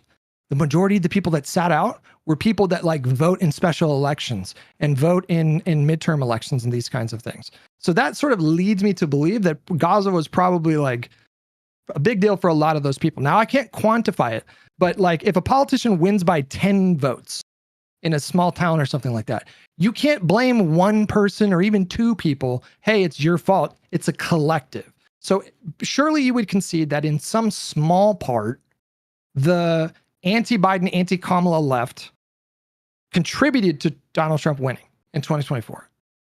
If you add other factors together with that, so like that's what I'm saying. The bizarre, yeah, sure. She lost votes over it. I'm gonna jump in here and say this is something that there's competing data about, like, and it's. I don't know if anyone has yet made a strong argument either way whether or not this was. My instinct is that no, this wasn't the issue. That there were far more factors in play. That I think that the Israel-Gaza Palestine issue wasn't a major factor. But again, there's competing data, so it's not something I'm gonna. It was a low salience. It was a low salience issue for the people that did vote. Like like it was like number 16 or 17 on people's list when you asked actual voters. It was only like 5% of the electorate thought that this was the most important issue at the time. What's disputed is like what was the reason so many people sat out. And to Wick's point, there's various data points that demonstrate like different things. But I am appealing to your pragmatism when I talk about voting being a cold calculation. But I think I can also make a strong moral case for why this strategy was immoral. It's moral to support Palestinians. It's moral to oppose the war. It's moral to oppose arms shipments to Israel. It is immoral to take any action that would have led to Donald Trump, which would have led to worse outcomes. I don't understand how that can be a moral action. The problem is you see the student protesting in the spring of 2024, before Biden has even dropped out. It's very difficult for him or her to perceive the butterfly effect of their protest. Will it divide the left and will it divide the left in 2020 in November and cause Biden to lose or Harris to lose? Or will the war end, perhaps? You never know what's going to happen in history. Maybe huge political momentum emerges from this. Maybe the majority of Democrats come to see this as a genocide, and then Biden develops a much more anti-war position. He invokes the Leahy Act. He privately pressures Netanyahu for a ceasefire. They don't know what was going to happen. Why would anybody treat that as like a feasible outcome? Why would anybody? And this you're never going to. You're never going if you have this view that what's possible is only what happened. You're never going to make big political change. Whether you're in the civil rights movement, the Vietnam War protests. Let me make the point, Wick. Let me make the point. Like Contra was not telling people don't have political goals. ContraPoints was not telling people but engage in respectability politics while you do it. No. What she was saying was that demands-based activism with no like real political outlet, with no realistic set of win conditions, all that did was make people pissed off. And maybe being angry is like being angry, I think, is a rational response to the conflict. But if you're just simmering in that rage with no realistic remedy to your demands, then all you're doing is fomenting rage. That's it. It didn't accomplish anything. And that rage, she correctly argues, that rage depressed turnout, which led to worse outcomes. Therefore, it just seems like there's a narrative that could be true, but first of all, there's 3 problems with it. I'll yield it could be true.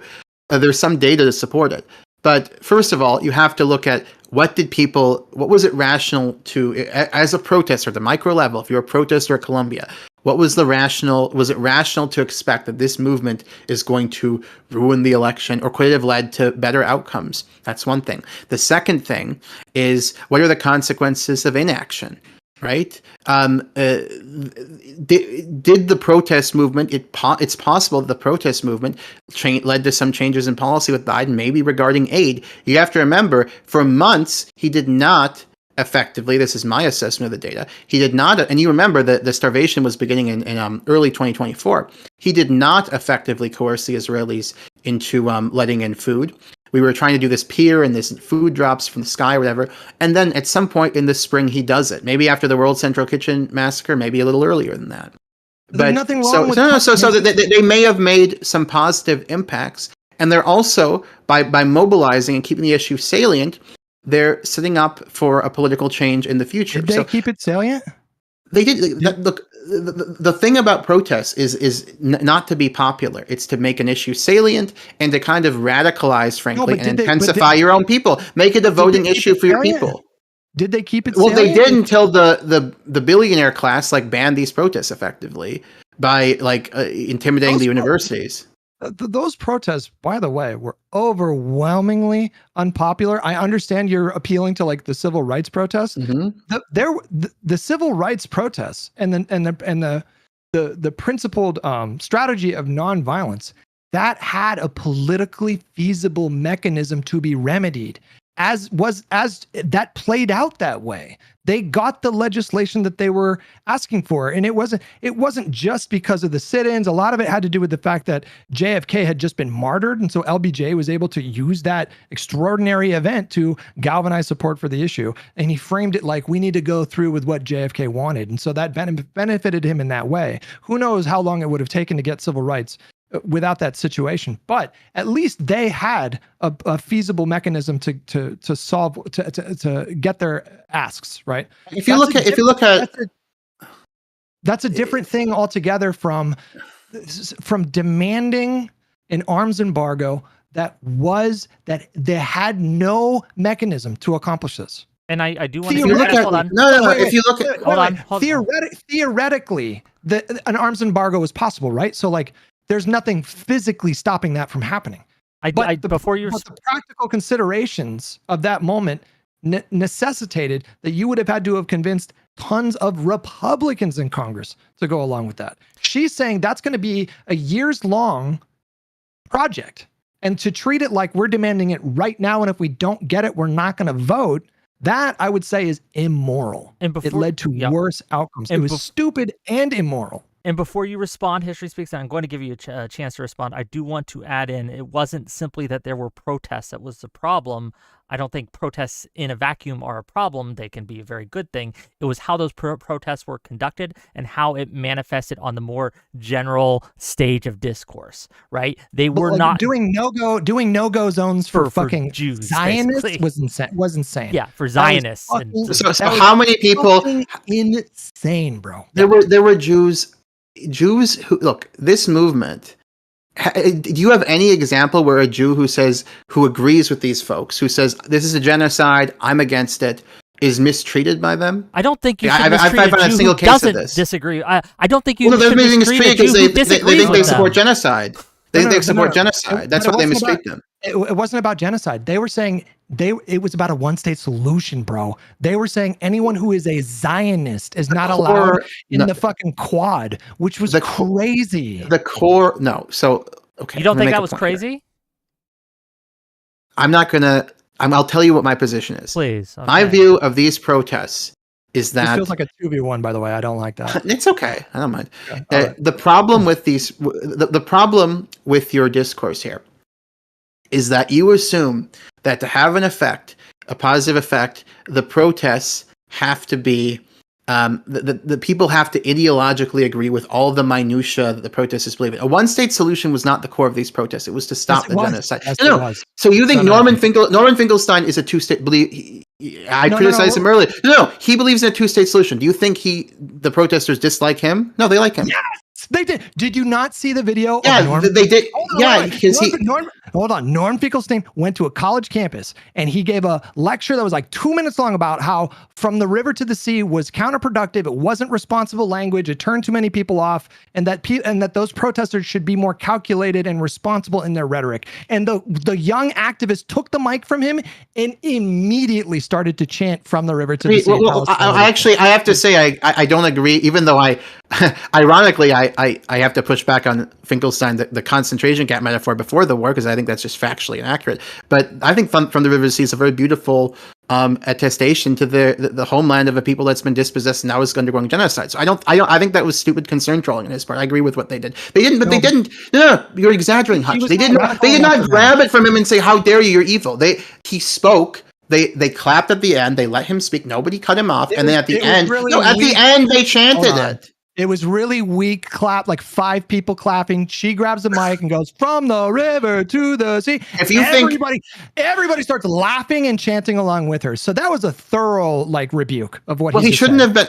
So you think Finkelstein has been to a number of these protests? He's an email buddy. I have disagreements with him. He is not ostracized by these people.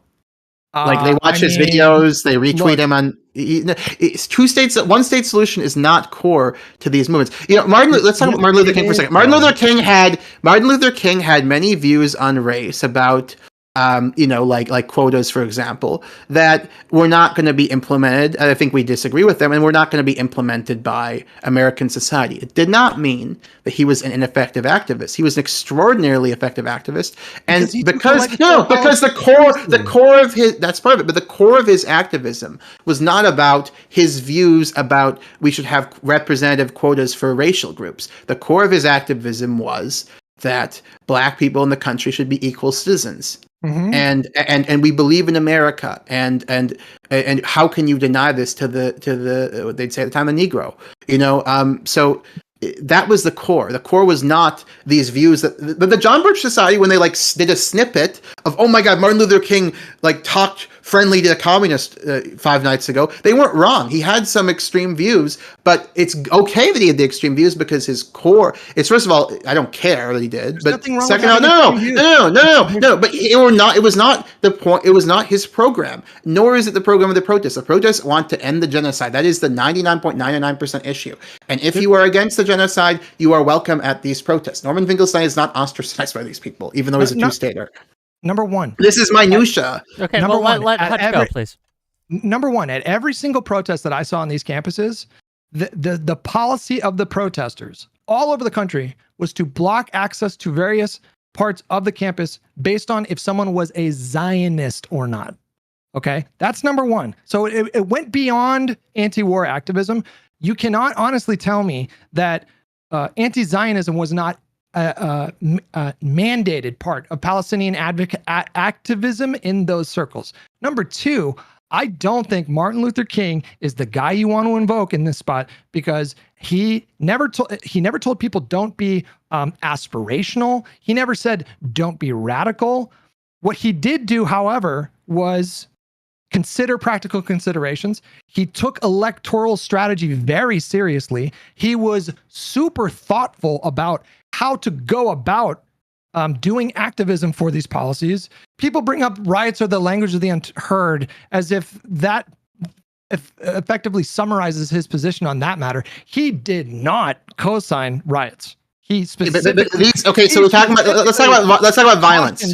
He specifically said that violence would get them further away from their goals. He encouraged his participants to strictly adhere to nonviolent principles. Let's encourage them to be super disciplined in their actions. Let's give it to history. Go ahead. Yeah, let's talk about violence. These protests, the college protests, how many people were killed or seriously injured in these protests? These supposedly violent, scary protests. Wait, I'm zero. Hold on. Wait, I didn't. What do you think I said? I'm not categorizing. No, my point is they're nonviolent protests. They may have said, "Oh, Zionists, they're mean to Zionists." Okay, that's a political philosophy, and frankly, one that I think was a nutty idea that 2,000 years ago, because it starts in Europe, right? There's obviously tons of Jews from all around the world in Israel today, but because thousands of years ago Jews originate, European Jews, it starts as originate from the land, that they have the right to go there and to transform it into a Jewish state. I think that's a nutty idea, which, despite the fact that many of the people who founded this movement were not bad people, and I'll say that honestly, like the people in the socialists. Well, no, but like Ben Gurion was a shit, but like the people, the theorists, the early theorists were kind of like late 19th century liberals. The problem the problem is not that they were so evil. Sure, well, there's you're talking about labor Zionists. There is socialism, Zionist, but that's the core of it. The core of political Zionism, founded by Herzl, is transforming Palestine into, not Palestine even, but a Jewish state. We want to found a Jewish state, and it's frankly at this point for European Jews. It's not the Mizrahi come after 1948 overwhelmingly.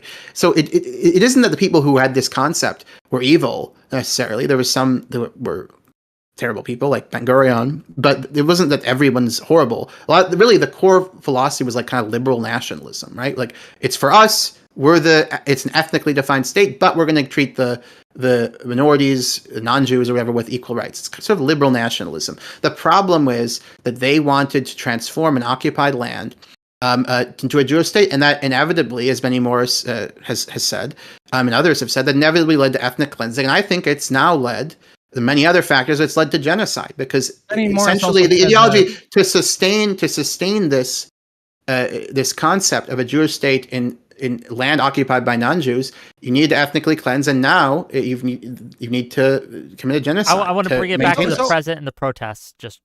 Well, no. So I don't think there's anything wrong with anti-Zionism, but I don't think it's the core of the protest. I want to react to something you said, though. I feel like I have to. I gotta just give me 1 second here, okay? It's okay. Like, I will fully grant you that the way that the state of Israel was established was bad. Like the cost that the Palestinians who were indigenous to that region at that point was inhumane. It was a bad thing. Like the Nakba, all that is horrible. It's horrific. All that. What I want to push back against is this idea that Zionism, as it began, was some irrational or evil thing. Political Zionism. Exactly. That's what I'm talking about. Like, don't you think European Jewish people towards the end of the 19th century like had every reason to want their own country? Of course. And especially after World War II, like their motivations were, the inception of Zionism was not about like ethno supremacy. It was because they were getting pogromed and fucking exiled. I agree with from Russia, and then obviously, like the European Jewish people during World War II, 63% of them were murdered. So, like, if somebody were to go up to you, if you were a European Jew who had just survived the Holocaust, and somebody came up to you and said, "Hey, they're giving us our own country, like, let's go," you would have done the same thing. Everybody in all of our chats would have gotten on that boat. You know what I mean? So, like, I think it was an inevitable clash, and if anyone, I blame the British who were playing both sides. This is a really complex. I just want to reiterate, if you can continue if you're not done, but no, we don't need to dwell on the historical stuff about Zionism. No, I just want to say that I'll let you respond in a second, but yeah, I just want to, like, we were talking about the protests and whether they're effective and ineffective, and we've gotten drawn into 19th century Zionism, and here we are, late 19th century. Well, that's why History Speaks. I draw you into these. I understand, but I just want to focus on the more pertinent, I guess. But respond, please. I'll just make a final point on it. Okay, yeah. I don't think that it's an incomprehensible motive. I don't think that these were Nazis, right? Like if you read even Herzl's pamphlet, right, on the Jewish state, or even like someone like freaking Jabotinsky, they don't have as their view of the indigenous population, whether it's going to be in Argentina or in the case of Jabotinsky in Palestine, they don't have this desire to cause harm or oppress or whatever. The problem is the ideology, The ideology inevitably led to ethnic cleansing. The ideology, to sustain itself, requires now genocide. The ideology led to these ridiculous memes that because Palestinians' national identity, they identified with like their villages or localities before the, early 20th century, that they're actually not even from the land, they're from Saudi Arabia. All these things are copes to sustain the original foolishness of idea. It's a bad idea. Like it's like Marxism's a bad idea, right? It doesn't mean Marxists were bad people, but the fact is, if you have a extremely centralized regime, the chance of a Stalin, a Pol Pot, or Mao killing huge numbers of people, the plausibility of that is much greater, and you're trying to reorient society. So the analogy I'd make is with Marxism. It isn't that they're bad people that developed this. It's that the idea was flawed. The idea was wrong. The idea was foolish. There's a couple things I want to nitpick here, but I just want to grant you that. Like, I agree with your framing here. I think that Zionism has led to bad outcomes. So I don't want to get bogged down in the weeds about all this historical context and stuff. And quite frankly, I'm fucking way out of my league. I'm talking to you have a doctorate in history, is that right? Or PhD, getting close, just a master's, but I'm in a PhD program, and so this time next year you'd have to call me doctor. I'm joking, of course. Okay, I don't want to walk myself into a situation where I'm going to get dog walked. So let's get back to the regular thing here. We were talking about, like, can we get to AOC, like, specifically, because I don't think we've really touched on this, because I think it's adjacent to the Contra stuff. Absolutely. I would argue that the AOC vote against Marjorie Taylor Greene's amendment to strip Iron Dome funding was the only thing that made any sense whatsoever. And I would argue that any leftist should, number one, identify that AOC is like their guy. AOC is if there's gonna be like a democratic socialist revolution in this country, she's gonna be the tip of the spear. Nobody else in Congress is coming close to her right now. Bernie is very clearly setting her up to take on that mantle. I think she's actually doing a very good job. I've appreciated her maturity in the last 7 years of watching her as a politician. I think she's headed in the right direction. And then, so number two, once you identify that she's your strongest soldier, bro, like, she is your strongest soldier, right? So if you're a Kyle Kalinske or a Vanguard or whoever, like, she is going to be the one that's going to take you to the promised land. And so once you recognize that, you should be actively rooting for her to take the kind of vote that she did on Friday. That was the only sensible thing to do. There was no upside to her voting against Iron Dome funding. What? So, like, lefties can feel catharsis? Really? Does she really need to shore up her lefty base? Why? They know how she feels about Israel and Palestine. They know that she wants to block arms and funds to Israel. They know that she considers what's happening right now a genocide. But because she did this vote, they're telling her that she's unprincipled. There's no regard for what are the possible benefits and what are the possible trade-offs. They don't even think about that. If she voted to strip funding for the Iron Dome, she would have been savaged in the media. Savaged. They would have ruthlessly gone after her, and it would have been effective at swinging a lot of normies away from her. Look, the problem with, first of all, there's a problem in principle of giving, just an abstract moral principle of giving weapons of any kind, weapon shipments to a regime committing a genocide. But the pragmatic argument, which I think you'll be more interested in, is that if you bolster Israel's defensive posture, which is already extraordinarily robust, with or without this funding, by the way. I mean, you have Iron Dome, Arrow, David Sling, all these systems. I understand. You're going to say it allows them to it allows them to bomb Syria randomly, like a few days. I mean, I don't want to make any light of the horrible atrocities against the Druze, and there have been also some against the Bedouins, as I understand it. But this was an extremely reckless act. And, when Israel is allowed to, right now, there's not a rational state, Israel. It's very reckless and war and trigger happy. And if you're funding their defense, if you're bolstering their defense posture unconditionally, let me finish really quick, and then you can go. Sure. You can put a bookmark it and we'll go back to it. But when you bolster Israel's defense posture, the problem is you reduce the urgency for Israel to negotiate ceasefire and peace agreements, which they very much need to do with Iran, with Syria and the like. So. Yeah, you said something just real quick before you respond, and I really got it because I don't understand. I'm gonna say what you're gonna say right now. I promise you. Oh, but go ahead. Sorry, go ahead. Yeah, ask him. What do you mean by it's not a rational state? Can you elaborate? Yeah, so like Is that what was it? Were you correct? One example No, I no, get. it wasn't. Okay. So fair I enough. don't this genocide, for blocking food imports to Gaza and and preventing the competent humanitarian organizations from distributing food. I think, and I hope I'm wrong, because people I care about are going to suffer if I'm right. But as I said, today there are 18 people who starved to death in Gaza the last 24 hours. It looks like we're close. We've avoided this to this point, just 70 total deaths, but it looks like we're close to mass starvation. And if that does happen, that will hurt Israel dramatically. Like, the images of mass starvation, there'll be no human shields cope you can provide. This will damage Israel, yet it was an intentional policy. It shows irrationality and a lack of ability to preserve its self-interest. I think also the bombing of Syria. The bombing of Syria. You could say this is evil or wrong, but irrational. Yeah, I just simply disagree with that. If they I think it's in their interest. Like, in their view, they could be wrong, but in their view, they say, okay, if we want to get rid of these people, this is the fastest way to do it with the least amount of casualties for us. This seems like again, I'm not saying this is good or anything like that, but rational. It seems very rational. Well, but the starvation is growing Hamas because they have tunnel rations, and young men are joining because they're hungry. So it's not. I don't think any Hamas people have been killed. Of the 70, I think there are 60 children and like 10 elderly. So it's not. And Hamas has more food than the general population. I just disagree, but fair enough. Not my debate. Go ahead, Hutch. Yeah. I want to be careful about how I say what I want to say here in a minute, because I'm not implying that. No, I understand. Yeah. I want to make the argument that, like, all of this matters, right? Like, everything that you're talking about matters, and the argument that the Iron Dome is not just defensive missile system. It's actually an offensive system, because it allows basically Israel to act with impunity. There's no real kind of like threat that they will suffer, military harm or whatever, because this system is just so robust and effective at knocking these rockets out of the sky.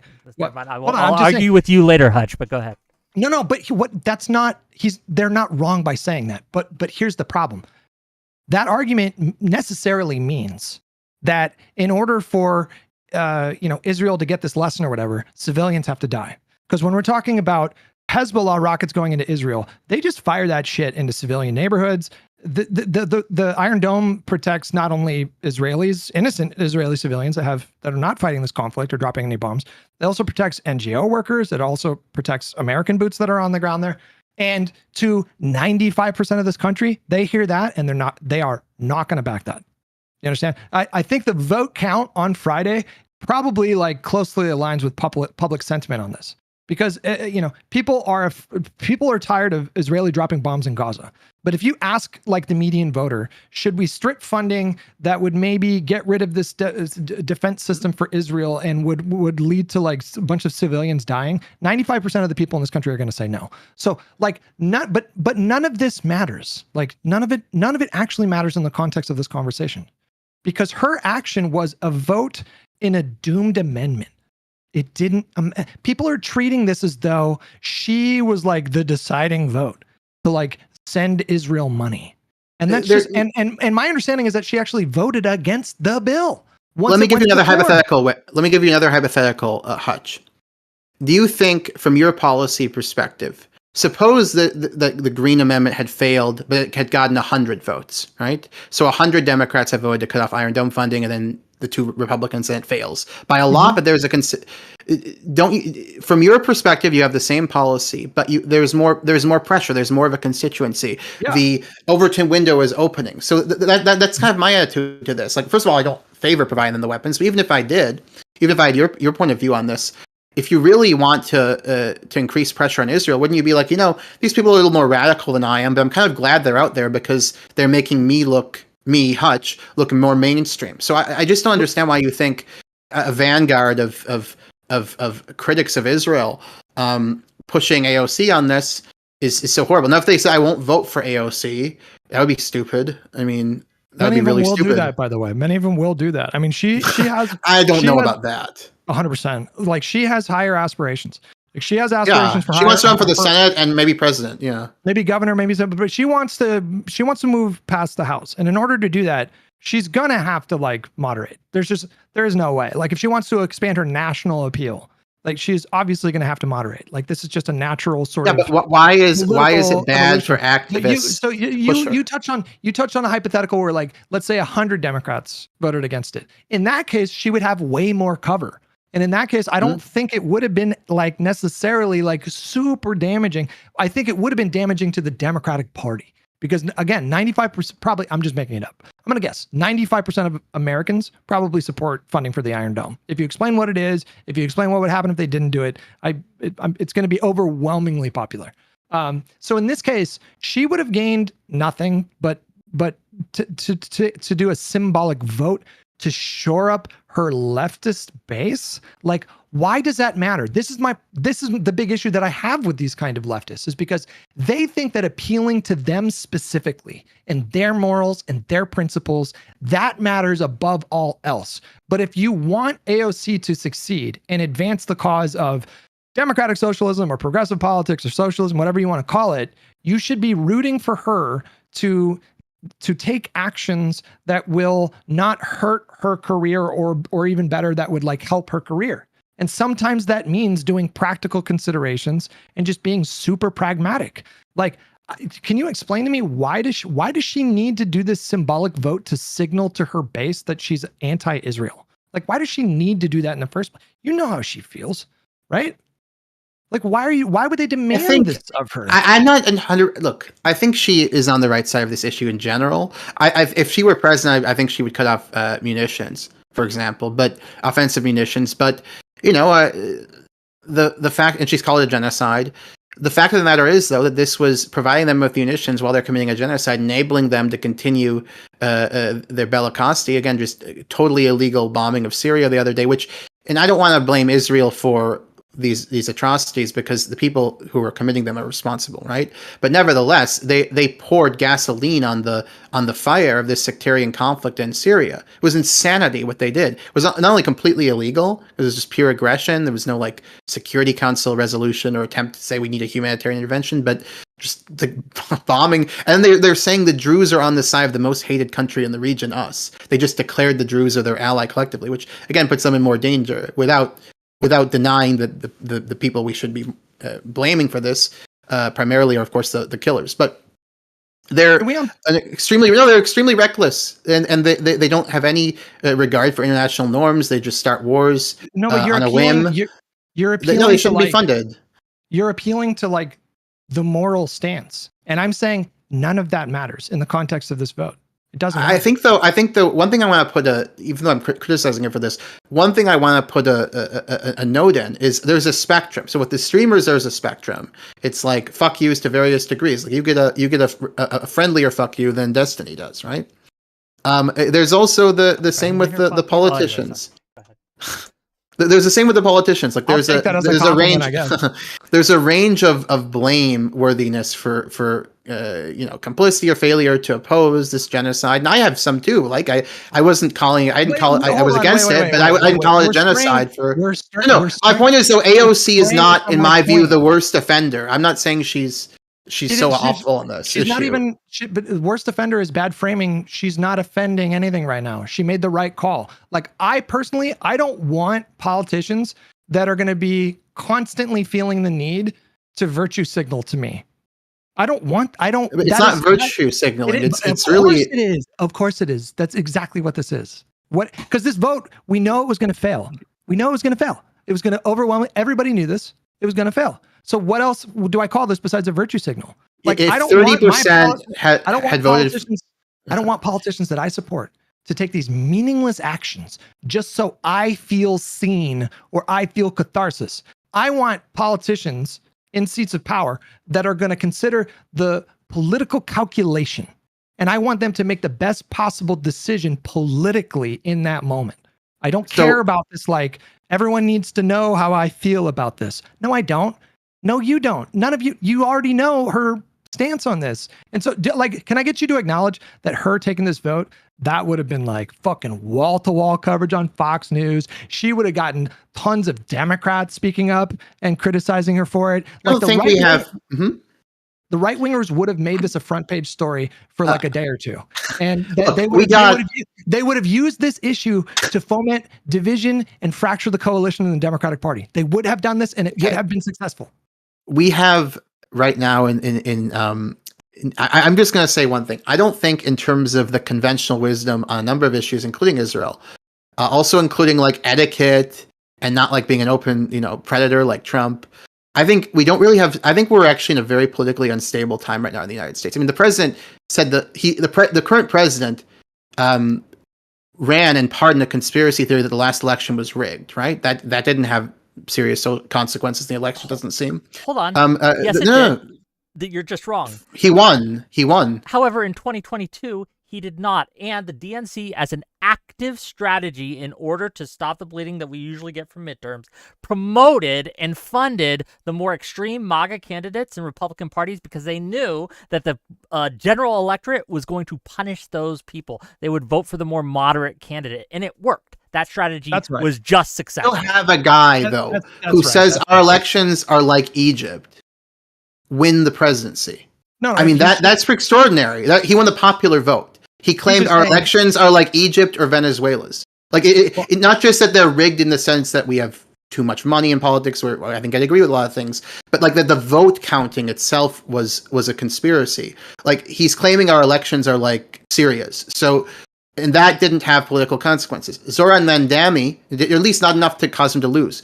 Zoran Mandani has not backed away from a statement that he wants to seize the means of production, which sounds like Marxism. He's running for a Kamala. I know, but still, city, but still, it's wait. So like AOC, let's say she runs in 2028. I think she'll probably like cook a little bit longer and do it like in 2032. I would prefer she wait, to be honest with you, and get more experience. But let's just say like 2032, she decides she wants to run. Hopefully it's 2036. Hopefully we win in 2028 and we can have an incumbent run in 2032. But that's fair. Yeah. But there's going to be a debate moment, right? Whether during the primaries or during the general, where the person, the moderator asking the questions, they're going to ask her, why did you vote to strip funding for the Iron Dome in 2024? And she's going to have to answer that. It's just nothing but a headache. It's quite possible people wouldn't care. There's no. Things are in flux. Things are in flux. People who are shattering norms are getting elected in ways that wouldn't have been possible when the political system were more stable. I can grant you that. I'm just giving you one example of the way that a vote like this can come back and like hurt someone. But in the immediate, it would just divide the party, cause a bunch of division, cause a bunch of like outrage directed at her, both from liberals and fucking Fox News and all the alternative media space. And for what? Like what is the upside? Like, okay, she made Kyle Kalinske. She gets a lot of likes on Twitter, and she makes Kyle Kalinske go, yeah, that's a fighter, and she makes. But like what? That's not anything. That's nothing. That's nothing. That's just like Fugazi. I just think you don't understand the purpose of a vanguard. The vanguard isn't going to make the politician who's sympathetic, because AOC is broadly more pro-Palestinian than the average politician, right? The vanguard is not going to get the principal, if you will, or the politician to agree with them and everything, but the vanguard pushes them to disagree a little bit less. So here's another example. After she voted, AOC felt obliged to make a very detailed statement on X about how she believes this is a genocide. She wants to cut off offensive weapons. She's talked about the starvation. No. Okay, I know, but the fact is they had some effect, right? I don't. You can say, oh, she's so benign. I don't. Maybe she is, maybe she isn't. I think the reason she made that statement is because she felt some level of pressure. She's like, a significant number of people who would vote for me and give money to me are pissed at me. So I have to make a statement. I think that's a good thing. Even if you don't think that you don't agree with the vanguard and everything, it's good to have a vanguard, right? I mean, any vanguard movement. I mean, look, the argument you could. Well, let me respond real quick. Any vanguard movement that's like looking to agitate for change in a leftward direction, right? If they're willing to throw AOC out of that movement or villainize her for a purely symbolic, what's the word I'm looking for? It's just there's nothing material that came from this. There was nothing going to be material that came from this. Any material or any vanguard movement that is going to cast someone like AOC out of the movement, they're never going to amass any power in America. She's not cast. Pro-Palestine people would vote for her overwhelmingly. They're not. People who are hardcore would vote for her. They're not going to forget this, bro. I know these people. They're going to be in her mentions years from now, mentioning this vote. I guarantee you. They'll push, and that'll make her better than she was. No, she would have otherwise been on the issue. No. This movement of people that I'm talking to and that Contra is talking to, they are allergic to power. They don't actually care about power. It just seems, Hutch, that you have so much more criticism for these people on the left who are very upset over what you agree. You don't say genocide, but you agree is systematic war crimes. Let's say you are more upset over people on the left who have a more purist position on this than people on the center left elites and commentators who fucking enabled this. These horrors and are going to damage our country in many ways. This has collateral consequences. I think all three of us are. I'm going to just assume.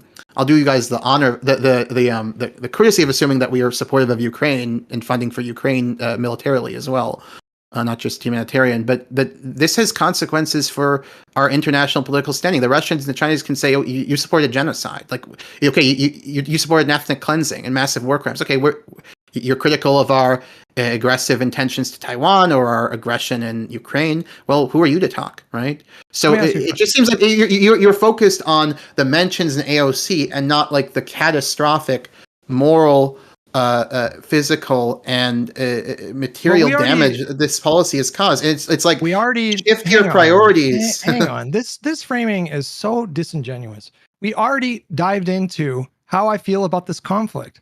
I agree that it's an atrocity.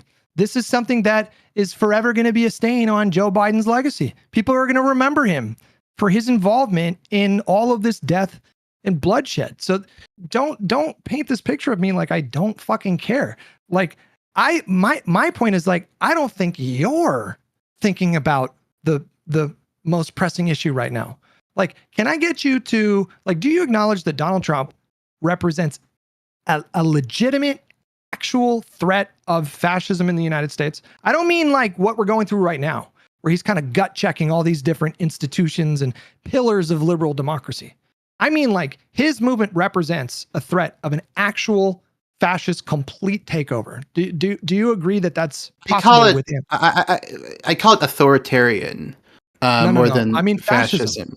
Well, what do we mean? Because I think of fascism, and I'm not trying to be pedantic, but I think of fascism as a historical phenomenon that's kind of like has a certain time and place. We don't have to get bogged down in the word fascism. Okay, but what do you mean by it? What do you mean by it? Let's not go into the like. What do you mean by it? Because I may agree with you on the characterize. They have like it's like a cult of personality. Oh, let me talk about what I think of it. No, let me talk about it because then I can look smart. Yeah. Okay, like let me try to show up a little bit here, right? Like when I talk about a MAGA, I'm talking about an ultra nationalist political movement that has flocked to a charismatic leader. I'm talking about a political movement that will otherize or marginalize people based on various immutable characteristics or people with different political opinions. I'm talking about a political movement that seeks to crush any kind of dissent. They want to crush a free and fair press, and they want to chip away at all of our like pillars of Western liberal democracy until they have a complete totalitarian control over this country. I'm not exaggerating when I say that, it's not going to look exactly like the fascists or the Italian fascists or the Nazi party or whatever. It's going to look like it's going to be an American branded kind of fascism. It's going to be heavily steeped in Christianity and this kind of thing. There's going to be a whiteness element to it. There's going to be a ton of misogyny in this movement. We are headed towards that. And that represents an existential threat to America conceptually. Our republic, our constitution, all that goes away. It is replaced by the will of the leader. I'm not kidding when I say that I think that is possible. Is it going to happen in 2 years? Probably not. 10 years, 15 years, 20 years? Yes, it's possible. Do you agree with that? I don't know what'll happen. I agree with a lot of your characterization of MAGA, though. I mean, as I say, it's the president, the leader of the movement, incited a violent riot on the theory, on the basis of the conspiracy theory that our country's elections are like Syria's, right? And he tried to overturn the election based on the conspiracy theory that they're like Syria's. I don't know what'll happen though, because the hope is that if he gets out of office or dies or whatever eventually, that it's kind of a personality cult. So it won't be, you can't just get a JD Vance or a Don Jr. to take the mantle. I will say this though, even though I agree with really what you said about it being a threat for, I think, similar reasons. You are so pedantic. You're willing to be a little loose and kind of talk about fascism in terms of the spirit of fascism in some sense you think is represented by MAGA, but then you're very pedantic about genocide. I'm not sure I understand why some people find it offensive regarding Gaza. Let's not use the word fascism then. Let's just authoritarian. There's obviously an authoritarian, I say deeply illiberal. Like they don't also anti-rule of law. That's one thing that's fascistic. So because like they don't like rule of law if it's like inconvenient at all. Okay, so it sounds like we agree. They think rule of law is like they think you're just a wimp or like a coward or a cuck if you say like fuck, I hate this law, but we have to we have to follow it. The system has to follow these rules. Fuck. It's like about all of their flaws. It's about a will to power. It's about a will to power instead of a nation that is based on laws. Right, like for all their flaws. That's one of the most important characteristics of any fascist movement throughout history. But like, whether or not you want to use the word, it sounds like we agree or whatever. And I actually am coming a little bit further toward you because I'm thinking about this.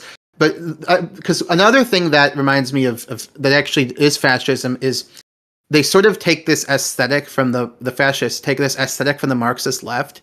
That you're just if you're following these norms and rules, you're just a fucking sucker. This isn't what matters. What matters is the revolution, right? Whether it's you're just a sucker if you're following these. This is just bourgeois morality, So that's a commonality the Marxists and the fascists, and there's some of that for sure in MAGA. The question is just to dovetail off that. Steve Bannon cites Lenin as one of his biggest influences politically. So we're talking. So I have more. I have to say, I have more. Even though obviously I'm not a Marxist, I have more historical sympathy for the Marxists because they at least want like they're looking at like the horrible suffering of people in like in early 20th century like factory labor. Do you think that surely you would never? Trump, this is like you would never go back and volunteer to live in Lenin's. No, I know I'm not. Obviously not. This was a nightmare. This was like he murdered tens of thousands of dissidents. He crushed any dissent. Like one of the foundational characteristics of Leninism is like there's no dissent. There's nothing but the party. No, but the anything that challenges the party, we will fucking kill you or throw you in a work camp or whatever. This is a problem with Marxism though, because it's fundamentally not a liberal ideology, right? I mean, it's about seizing the means of production from the capitalists and giving it to the workers. I understand. Any tolerance for I'm throwing a flag. We're not here to debate communism. We're not going to do that. That's not the point of the discussion. Go ahead, please. Taking it back to what I was saying. I view Donald Trump as a legitimate threat in these extreme ways. Okay, I see a future, and I'm not entirely sure we're not going to have like prison camps for political dissidents, homosexuals, or whoever. Like, so because of this, as much as I care about what's happening in Gaza, and anybody with a conscience or anybody with the ability to empathize looks at what's happening right now and they finds it horrific. I see these images show up on my feed. They're horrific. They provoke a human response from me. But as much as I care about what's happening in Gaza, I have to care about what's happening right here in the United States. I have to put that above Gaza or any other conflict in the world right now. And so to that end, if anybody out there is using their platform to draw this insane false equivalence between Republicans and Democrats, or if they're encouraging their audience, even worse, to vote third party or waste their vote, or if they're doing this fucking limp-dicked, like, I'll vote for Kamala, but, fucking genocide and whatever. Like, if you're doing that shit in the face of like Trump and MAGA and all that stuff, then my project right now is dedicated to like undermining the things that you say. Like, I want to publicly call that stuff out and try to pull people away from that thinking as much as I possibly can. That's what I'm going to focus on doing for the next like few years. Okay. So we agree. There's one premise we agree on, but then the interpretation we disagree on. So we agree on it's very bad that Trump won and we wish Harris won. So we agree on that. but you seem to be apportioning blame on the leftists who were reluctantly voting for her or not voting for her because of the genocide. Whereas I want to apportion blame on you guys were the only thing, Democrats, standing in the way of us and Trump. And because of your catastrophic failures, including on Gaza, you couldn't win the election. So I don't apportion the blame on voters or streamers or left or activists who are mad at that. No, I don't really. I mean, I think you do. Hold on, hang on. I disagree with them. Let Hutch make his point, please. Do you put any blame on the communists, the German communists in 1932 for the rise of Hitler? Yeah, but the problem Yes, with the problem that is exactly what I'm talking they have a about more right culpable view though. So I think bring up Hitler. I think it's problematic in the context of Trump. I think Trump is an authoritarian, but that's we're not not talking about. important. We're not doing comparisons. We're just saying like one of the reasons why Hitler was able to ascend to power was a divided left. Yeah. Yes, the communists refused. The German communists.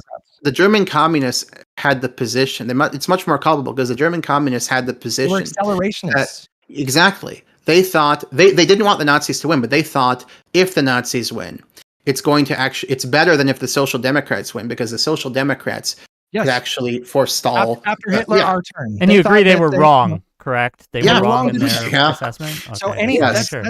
So I don't understand how you could take the position that, like, I'm not saying all leftists, right? I'm saying, but if you are a leftist in America who are not doing everything you can to stop Republicans from winning, then it's a similar kind of culpability to what we saw in 1932 Germany.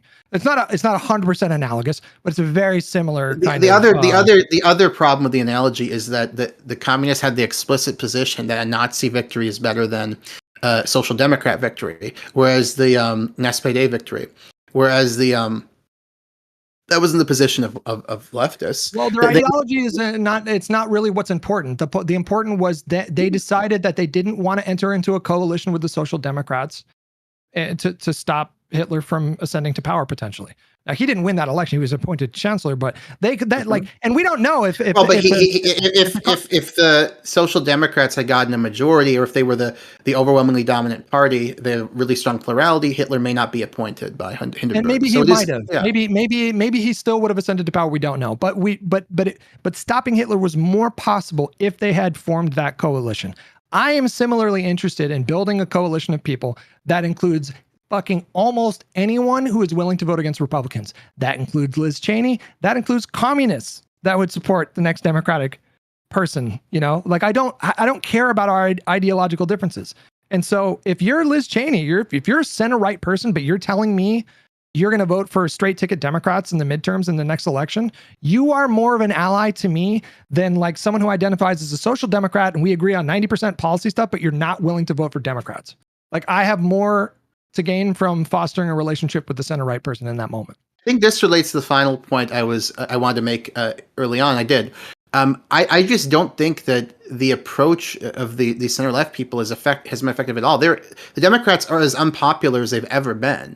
Their job, unlike the protesters, whose job is to get people to care about an issue, who are already engaged, to kind of radicalize and make it a voting issue for them, and also to keep an issue salient. The fucking Democrats, their job is to be popular and get elected. Their job is like to win, and they suck at it. They're doing horribly. So again, this is the Democratic popularity is good right now. I think it's in the high 20s. No. You're absolutely right about that. But the they're idea horribly that unpopular. The idea that Democrats don't know how to win, really? What do you think happened in 2008? Well, hold on. What do you think happened in 2018? What do you think happened hold on. What do you think happened in 2020? What do you think happened in 2022? What do you think happened in myriad special elections all over the country? We had a bad election cycle. That's true. But don't tell me that we don't know how to win. They don't know how to win. What Trump is not. What are you talking about? In 2020, Trump had a low approval rating. He was completely mishandling the pandemic. Because of the pandemic, the economy had crashed, and while that wasn't his fault, obviously, people don't think about it like that. They think the economy's shit, and he's the president. And they still barely beat him. They barely beat him. No, I'm not saying Democratic Socialists. Hold on, wait. But do Democratic Socialists and progressives, do they know how to win? Because they do worse than the moderates. I think that there needs to be a middle ground where the center left moves on an issue like Gaza, 100%, and also on some of the other economic issues. Ground. That's not. No, they move dude. between the left. They move more toward the left than they are right now, because the position they're right now doesn't excite anyone, and they also are widely. It isn't just that they're like. It's not like Bill Clinton in the '90s where he has trouble like exciting people to go vote, but he's widely liked. Nobody even likes these fucking people. Like, what is the point of Chuck? What is the point of Chuck Schumer? What is his purpose? Twice. They're not gonna. No, I know.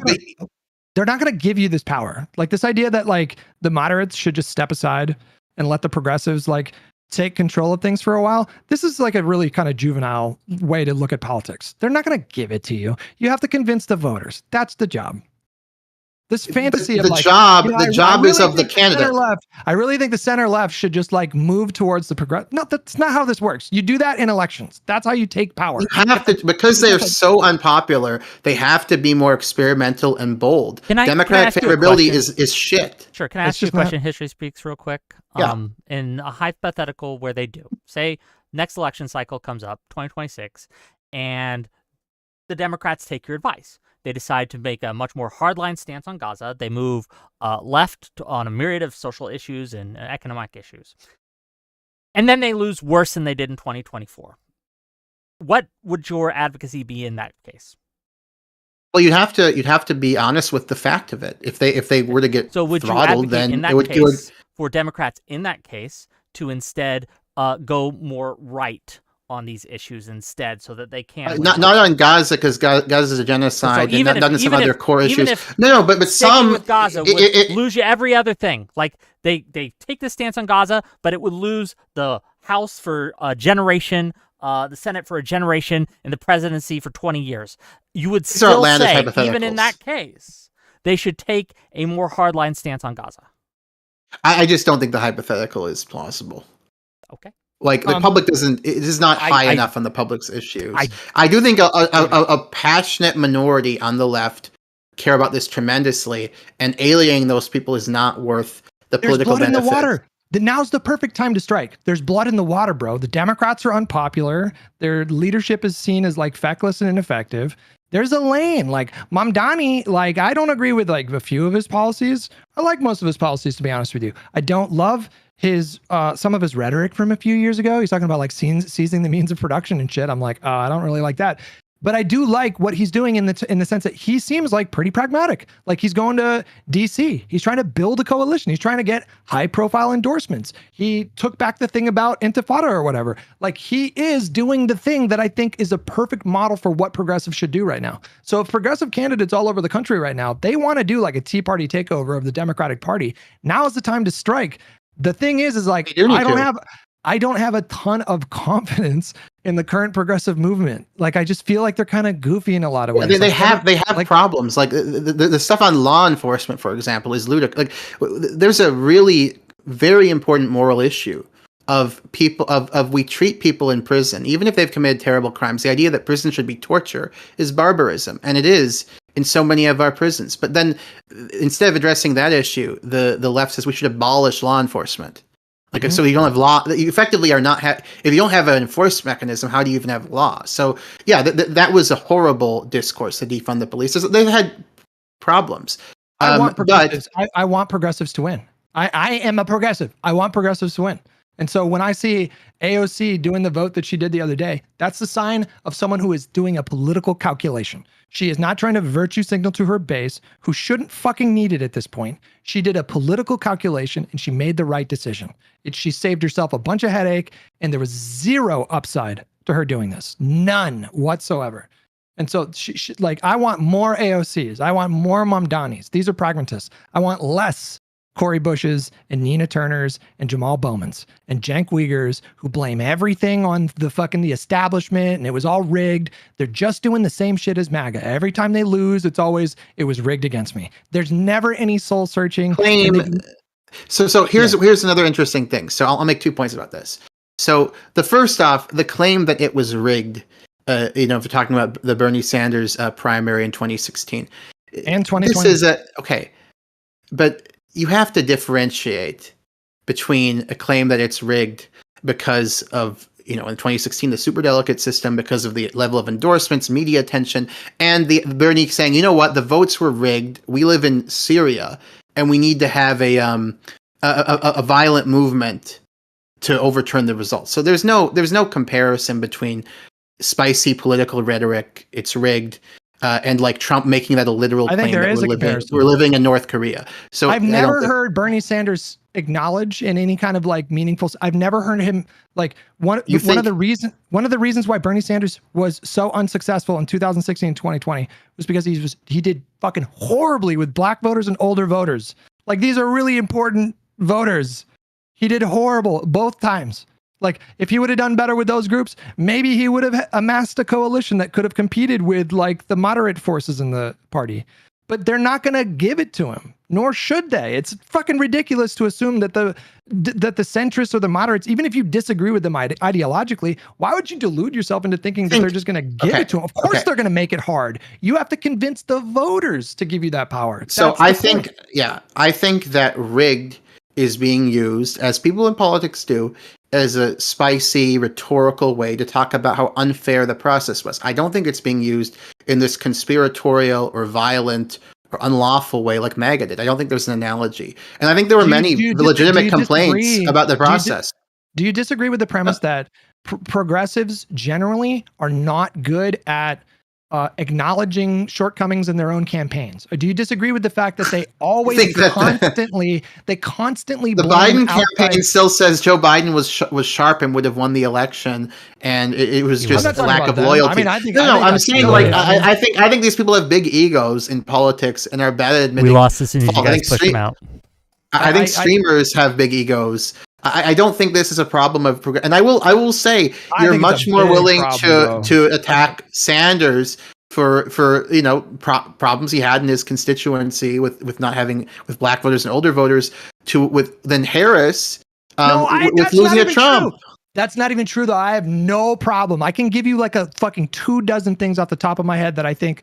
Like, first of all, I blame Biden more than Kamala. I think she did the best she could in a really short amount of time. I blame him more too. Like that's mostly his fault. But I have no shortage of complaints about how they ran their campaign. And I get into those constantly. But that's the difference between me and like the progressives that I see in media spaces. Because every time one of their candidates lose, it's always like fucking AIPAC and fucking the establishment, Nancy Pelosi, blah, blah, blah. Well, the system was very inaccessible and very biased toward prominent candidates with large name recognition who can fundraise. But it's biased because they have more voter support. That's where they get their power. It was partially because of inbuilt elite power with these party systems. It wasn't just because it becomes a self-fulfilling prophecy because salience of a candidate and having your elected officials say this is the candidate to vote for, led to certain candidates winning. That's why more. That's the whole name of the game, though. Like political power, like everybody, they're all trying to get this political power. Like, let me put it a different way. Do you think if AOC and Bernie Sanders had the kind of voter base that the moderates have now, let's switch the dynamic. Let's say it's like 65% progressives are the voter base, right? And then 35 are like more moderate. Do you think that Sanders and AOC are not going to make it hard for moderates to win elections? Do you think they're not going to like drop out? I'm not really that. Maybe they would. I'm not really that interested though. Of course they would. Of course, I'm not interested in a moralistic discussion about this is how bad is Chuck? No. How bad is Chuck Schumer? How bad is Chuck Schumer? Or I'm just using him as kind of a template for rigging the system in favor of moderates. I'm saying that I want a more democratic system than they had in 2016, which strongly favored established candidates and disfavored people who thought outside the box. I think that was a big problem. It strongly favored incumbents, and then also people with big, like Hillary Clinton, with big name recognition in the Democratic primary. It strongly favored her because everybody knew she was going to win. That's the point. Like Bernie never had a path. That's what people delude themselves into thinking, is that he actually got really close to winning. No, he didn't. No, he didn't. Everybody knew that she was close to winning, but of course he had a path. No, he did not. What percentage of vote did he win? Like 40%? I don't remember. There was a brief window of time early on where Bernie surprised people by winning, I think, in like, it was like Michigan and Wisconsin. And at that time, pollsters were like, maybe. But after Super Tuesday, that was done. She had that shit locked down. There was not a single pollster that thought Bernie was going to be able to secure 60% of the remaining delegates in order to win that. My point is not about whether at this specific date he had no chance. My point is, I'm just looking at the figure now on Wikipedia. He won 43% of the vote. She won 55 overall. That roughly corresponds to delegates, right? Yeah, that's a blowout in modern That's politics. a pretty comfortable win, No, but it's not such a margin that if he had run a much better campaign, if some scandal had come out with the Clintons of their endless number of if he had done better with black voters, right? Yeah, like if he had done better with black voters, but he did horribly with black voters. How can we only talk about like institutional bias or whatever? Like the moderates these are all factors. But you're saying like the moderates didn't. You're talking about young people who had more access to non-traditional means of getting information, including African Americans. I believe Sanders won pretty comfortably among young black voters over Clinton. I don't know if that's true, bro. I don't know. I believe it is. That might be true, but I don't know. I mean, like this was a big problem for him in 2020 as well. Like he just didn't do very good with black voters. And if you're going to run to be the Democratic nominee, black voters are an essential part of this coalition. We saw the black vote bleed a little bit towards Trump in 2024, and it was one of the reasons why he won. I mean, they are a really necessary part of this coalition. But I've never heard him address that. I have never heard him say, like, here's what I could have done to get more black support. I have only ever seen him say, like, the establishment and the fucking rigged, they do all that stuff. Yeah, Hillary won 86% of the black vote. Okay, but the source I'm looking at right now says, the source I'm looking at right now, exit polls, Sanders won a slim majority of African American votes among those under 30. So wow, the fact that she got 86% of the vote lets you know that people young under voters, 30 also older black voters are pretty conservative, so they may not agree with him ideologically. Right, but I'm just saying, like, look, if you don't get the black vote, you got to make up for it in some other way, and he just was never good at building coalitions. That's his problem. I don't care. I don't know why we've gotten into a discussion about whether Sanders ran a good enough campaign. The point that I'm making is that you should be rooting for AOC to be to make political calculations, to not make mistakes. Like, to vote for this amendment would have been a mistake. All downside, zero upside. That was such a straightforward calculation. And I think we're in. I just think I need to have data to see how much people actually would care if she voted against Iron Dome. The only data we have, which is a bit crude, is, at least in the context of the Democratic primary in New York, they tried to make this a campaign issue and it blew up in their face. For the mayoral they tried to make this. Yeah, sure. New York City? Well, that's an election. It's an election. I guess. New York City isn't an important part of the United States. You would have to demonstrate some kind of value to me in her making this vote. And so I want you to do that, but don't tell me that the value is it's the principled right thing to do, because I don't give a fuck about that. Would you agree at least that's not an actual value in politics. It doesn't necessarily matter if she's principally correct in that moment. It's just what is going to make her job easier of winning elections in the future versus what's going to make that more difficult. Okay, I know you want to trivialize the significance of it, but just to go back to the point, would you agree that in the mayoral primary, it appeared to either not make a difference or backfire on Cuomo to try to make because he aggressively pushed the Israel stuff. Grandma killing Cuomo? You think that's what did him in? I don't think it helped. I think it may have hurt him. I mean, there were a number of other candidates. People could have voted for them. They didn't have to vote for Cuomo. Listen, Mom Donnie, I already told you, I think he's a really good example of what I think more progressives should study his campaign, because there was a lot that he did right, and he spoke to really fundamental issues that people have right now. He spoke to the cost of housing. He spoke to people's economic material conditions. These are the things that matter the most. These are always the most salient issues. Not only that, though, and I'm not taking away from, because I do think he's a unique candidate. He's like a uniquely good candidate, I think. However, he was also running against one current mayor and one former mayor who had been like bogged down by scandal. Okay, so let's not draw any premature inference from his win. Okay, I think he was a good candidate, but I do think that he had some things going in his favor, and I don't think that we should necessarily like look to his win as some sort of a signal of like a much larger trend across the country. We'll see. We'll see. My prediction. I don't know. We'll have to get more data. I think that this is going to be a litmus test, particularly in 2028, among Democrats, as to what was your position on this genocide. What was your position on this atrocity? I think this is going to have a lot of political salience. I admit I have some bias. The data is still early, but public opinion has moved decisively against Israel on the Democratic side. As I'm sure you're familiar with these polling data on that. And I think people care about it. I think let me put it this way. There's a large, I think there's a large minority of Democrats who care about this tremendously, like me, right? And I think the majority of Democrats, it isn't their top issue, but they think in general what Israel's doing is terrible.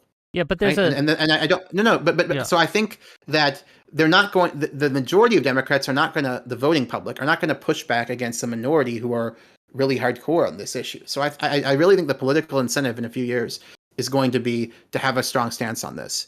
The elites are not even close, but we're going to have to see. I think there'll be primaries, new candidates. We'll have to see, but I think there'll be a big change by 2028. Okay, I do want to interject here. We are. I don't want to.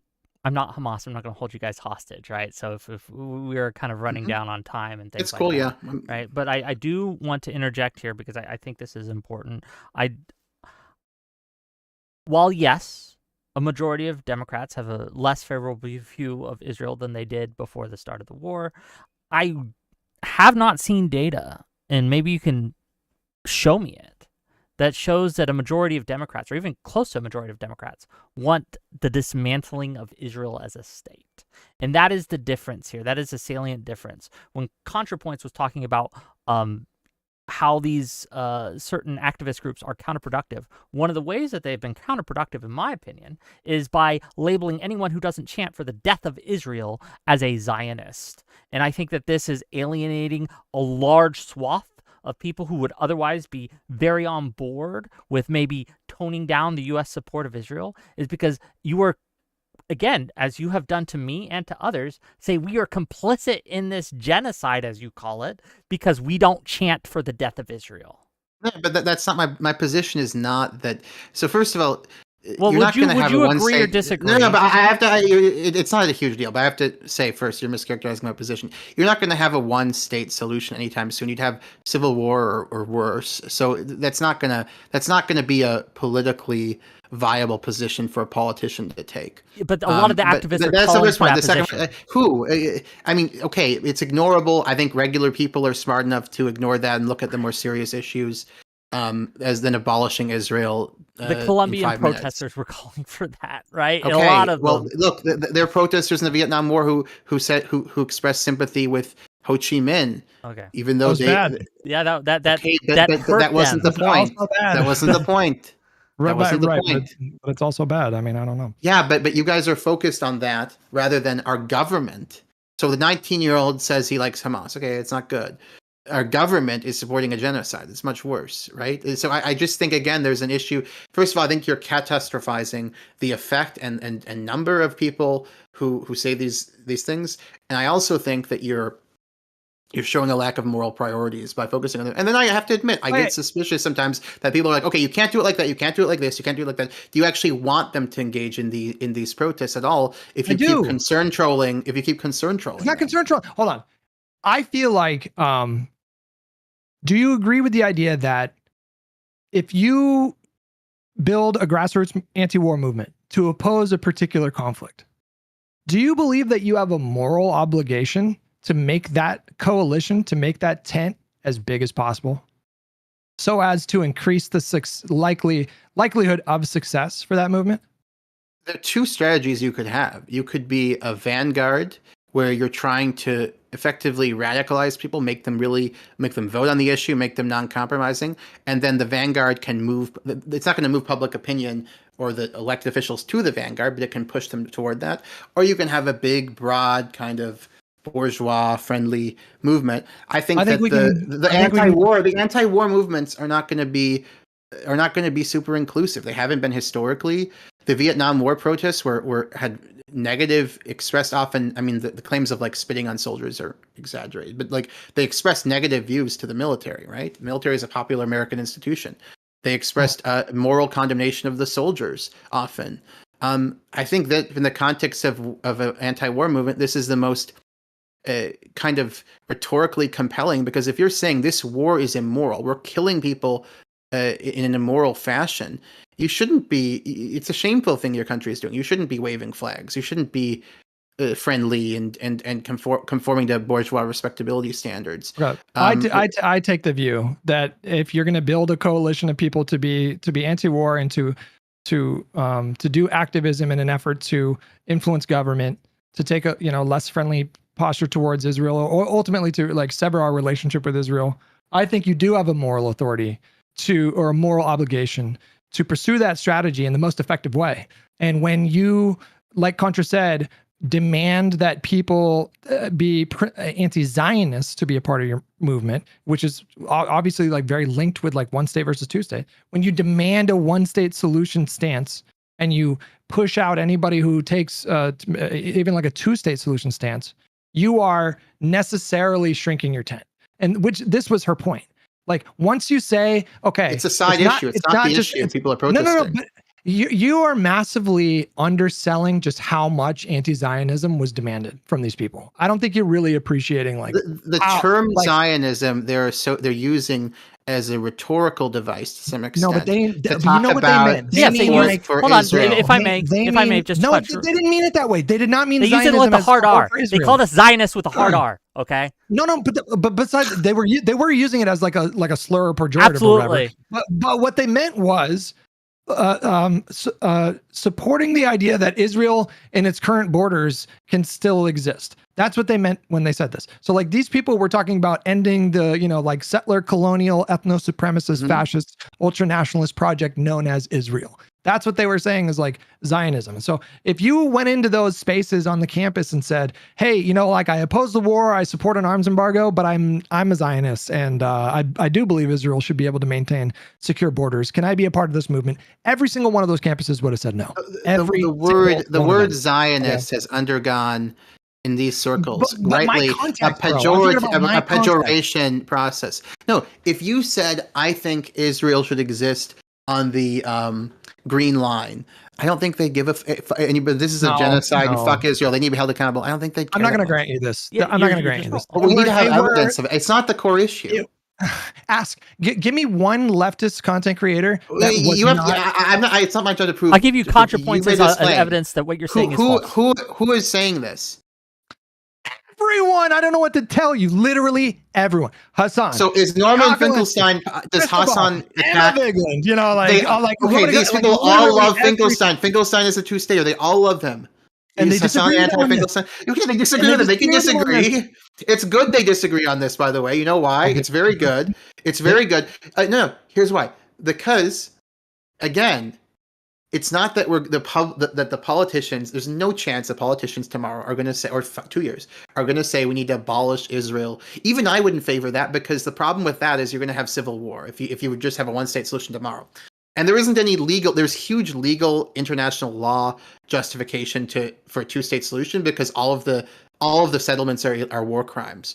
But there is Israel on the green line is a legitimate state under international law. So the international law arguments go away. There's no international consensus for it. There would be civil war or massacres. Do you principally think it's not an idea? No, let me so I understand why people would criticize a one-state solution idea, but I'll make 2 points. First of all, philosophically, for reasons that we talked about earlier, I think Zionism was a crashingly bad idea. That like Marxism is the analogy I'd use. Whatever intentions the founders have inevitably led to ethnic cleansing and has led to genocide now, because it's implicitly like replacing them, because you have to make a Jewish state out of an Arab land. That's the first thing. The second thing is, if they're deprecating Israel like this, which deserves deprecation because it's committing a genocide, if they're deconstructing it, they're going to reduce the reputation of Israel. They're going to damage Israel, which is a good thing because Israel needs to lose some power since it has such an obscene power differential over the Palestinians. But I don't that have will a problem with facilitate any of negotiations, this. and it will also recenter. So the center will change. If the left becomes one state anti-Zionist,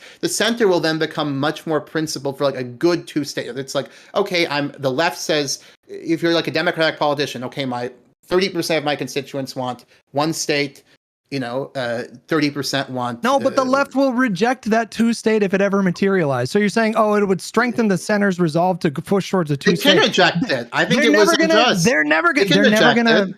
Okay, but I'm just gonna maintain. I think you are massively underselling just how much this ideology was demanded. Like it was a principled opposition to Israel existing as it currently does. They want full right of return. I think that okay. So I just made the state. They want full right of return, and they want a one-state. Is it such an obscene principle that people ethnically cleansed by this crazy ideology should be able to go back? I mean, you can disagree with it on pragmatic grounds. No, I'm saying full right of return isn't like David Duke. Please. Yeah. What we're saying is, and I know you think this is a 2-on-1, but let me be clear, Hutch. Initially, it was going to be me and history asked for you to. It's okay. So it's okay. There's no problem with that. But just to give you my evidence here, right, is that the problem isn't that they are advocating for those things necessarily. The problem is anyone who does not also join them with all of these things are seen as an enemy by them. And the evidence I give you that this is a case is a response to people to ContraPoint's tweet. I think nothing kind of encapsulates the problem more than ContraPoint's giving them every single rhetorical thing that they want, and because she doesn't do it in the way that they wanted, is seen as a traitor. They made posters of her as a Nazi because of this. They're villainizing her like people will villainize online. If we become, I mean, Hutch I think is already there. But hold on. If you and I become more successful content creators, we'll become villainized. That's part of the territory. She's not a child. She's a very smart person. No, but that doesn't mean that villainizing her is smart. She made a decision in life to do this work. No, but and she knows that comes with the territory, and it's okay. I don't think she's. No, but you're robbing the left of their agency here. You're just ignoring. I don't agree with calling her a Nazi. No, that's stupid. They're doing that right now. You understand that they are viciously attacking I'm called a Nazi all the time for my positions on the genocide. All the time. I don't care. No, but okay. But I would call anybody who called you a Nazi like an idiot. And I would say like if there was an activist, it's not the end of the world. No. Okay, I gotta plug in my computer really quick, guys. Give us a second, and we can wrap pretty soon. By the way. We can. If you have to go, I understand. Again. No, I got like 10-15 minutes. Okay, so you take callers. Yeah, I don't mind. I'm happy to take people. Callers if people want to call in and discuss this. But if you have to go, you have to go. You could say Hutch, and I can. I'll plug in my thing for now. Go ahead. But yeah, and gang, if you want to call in, I'll put the link to my Discord in my YouTube chat, and I can DM it to you. Or if you want a link also. Hutch to your Twitch or Discord or whatever, right? You very well may, or your YouTube or whatever. I just don't understand how people can not see that if you treat people poorly, they will move away from you. If you call them names, they will move away from you. They don't want anything to do with you. Well, we couldn't get him to move on them like demanding a one-state solution, but I just think he's just so wrong about that. I just think like this is like a cultural marker for these people, and it is purity testing. It's like the perfect example of purity testing. So like if you don't meet this specific standard of activism, and at minimum that includes advocacy for a one-state full right of return, then you're cast out, and they call you like a genocide supporter. These people are fucking insane. Like if you say that you support a two-state solution, they'll call you a baby killer and a genocide supporter. Like they are literally insane. And I don't think he fully appreciates this. I'm not saying all the content creators are, but they foster these communities that are just like wildly radicalized on this issue. And they have no concept of coalition building. Like what did their movement amount to over the last couple of years? Like, they haven't accomplished anything. Nothing. Like literally nothing. Every single goal that they have wanted has failed spectacularly. It hasn't worked. I don't know why we will continue to do something that hasn't worked, but yeah, no. Give me a second. Sorry. Oh, can you hear us? Hello? Give him a second.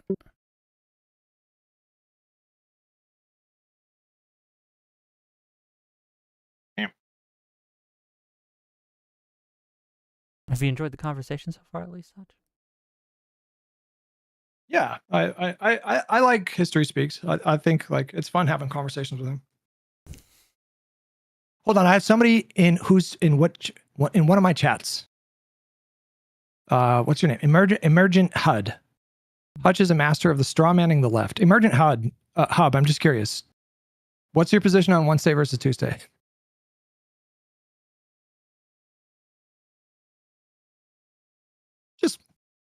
Just curious. Oh, and gang, if you've enjoyed the stream, if you like the stream, hit that like button, hit that subscribe button. Give me money, super chats. That's always fun. Okay, filling over, done. But yeah, if you have a question, I put the links to the Discord in my chats. You can click those links. You can accept the rules. You'll see a rules page, and there'll be my face emoji. You click on that emoji, then you should see all the channels. Jump backstage, which is at the top of the Discord, and we'll pull you in one at a time, and you can ask your questions. I think AOC, I think the response to her thing is just like the perfect example of what Contra was talking about. Yo, what up? Holy shit, Peace Girl, let me turn you down. Holy moly. Sorry. Yeah. How you guys doing?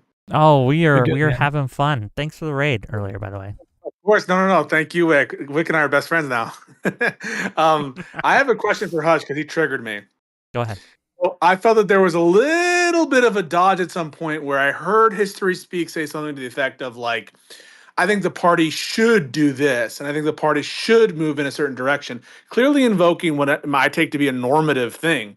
And I heard the response from Hutch like, he has to earn it. He has to earn it, and he has to and they're not just going to give up their power. And that is not a normative response. That's like a predictive response about what's going to happen and what someone is going to do, not what you subjectively think should be the case with the party and how they should move and in what direction how you would prefer it to be. And so I just feel that it's fundamentally not responsive to what History Speaks was talking about when he was saying like which direction the party should go. You saying things like, well, the party is not going to do that. That's not the question, right? I would compare it to like if I walk up to a stranger on the street, like, would I prefer it if that person reached into their wallet and handed me $100 bill? Like, yeah, I would say like they should do that. I would benefit from that. Right. So, but that's not to me. It's like that conversation is just so less interesting to me because it ignores the glaring problem that they're just not going to do that. Why would I expect them to do that? But it's not the question presented. It's not topical. So if he says, I think the party should do this, I think AOC should do that, and you respond, well, what they're going to do, and obviously Chuck Schumer will never do that. I just don't view that as responsive. And unless you're willing to acknowledge that, A, it's not responsive. I mean, like, you have to acknowledge that at least, right? It's not responsive to the question of what your subjective preference is. Not if I reject the entire like premise of the question. The question itself is problematic. Like, should Netanyahu stop what he's doing? Of course. Like, that question has value. I mean, these questions about your preferences, those questions have value. And I think it's a bit much to be like, well, because I always say like, right, like Schumer should step down. Now, will he step down? No, but like when us saying he should step down is an expression of our preference and what we think would produce a winning strategy if we had perfect like sign on or if we were in power and control. And I think that is a useful exercise to go down and just saying like it'll never happen or Bernie, the way that Bernie needs to win is to convince people like no shit, but like it's kind of not responsive to the question of like, A, did he have structural disadvantages, right? That's a different kind of factual question. Why do you think those structural disadvantages exist? For a myriad of reasons, to give the DNC insiders more power, to entrench sometimes incumbents. You're right about that. With respect to the superdelegates, to have some kind of a backstop in case the people go too populist. I mean, you have to admit, right? The superdelegates by themselves, what else are they but a check on populism, right? So superdelegates are bullshit. I agree with you there, but like, okay. I think you're missing the core reason why they have the power. It's because they have a voter base. They have the support of voters. What do you mean they have a voter base? Who's they? The more moderate establishment types got that power because they have a reliable coalition of voter. What do you think that's of a voter responsive to? base. The question is about your preference, Hutch. Like, do you prefer these systems be the way they are? Do you have a problem with the systems as they are? And I think that that's what History Speaks is getting to, not about like your diagnosis for what people in power will do or how one gets power, but what do you think it should be, and how do you think the Democrats can win, or what But strategically? And you're able to think I in already that. With told you how the progressives should win, though. I already told you. I think Mom Donnie's doing a good job. He's impressing me. He's going out there and actually doing the work and trying to build. Right. So the then you coalition. shouldn't have a problem with History the Speaks very when he's the very framing of your question is like, let's say there's two sports teams that are competing, right? And I Yeah. bet on one sports team to win. I bet $100 on them to win. And then you ask me like, should the other team let my favorite team win? I'm gonna be like, well, yeah, that's $100. But the whole question, but you're acting like it's a ridiculous question. Is preposterous because it doesn't matter. They're not going to do that. Hang on a second. So you're saying the question doesn't matter.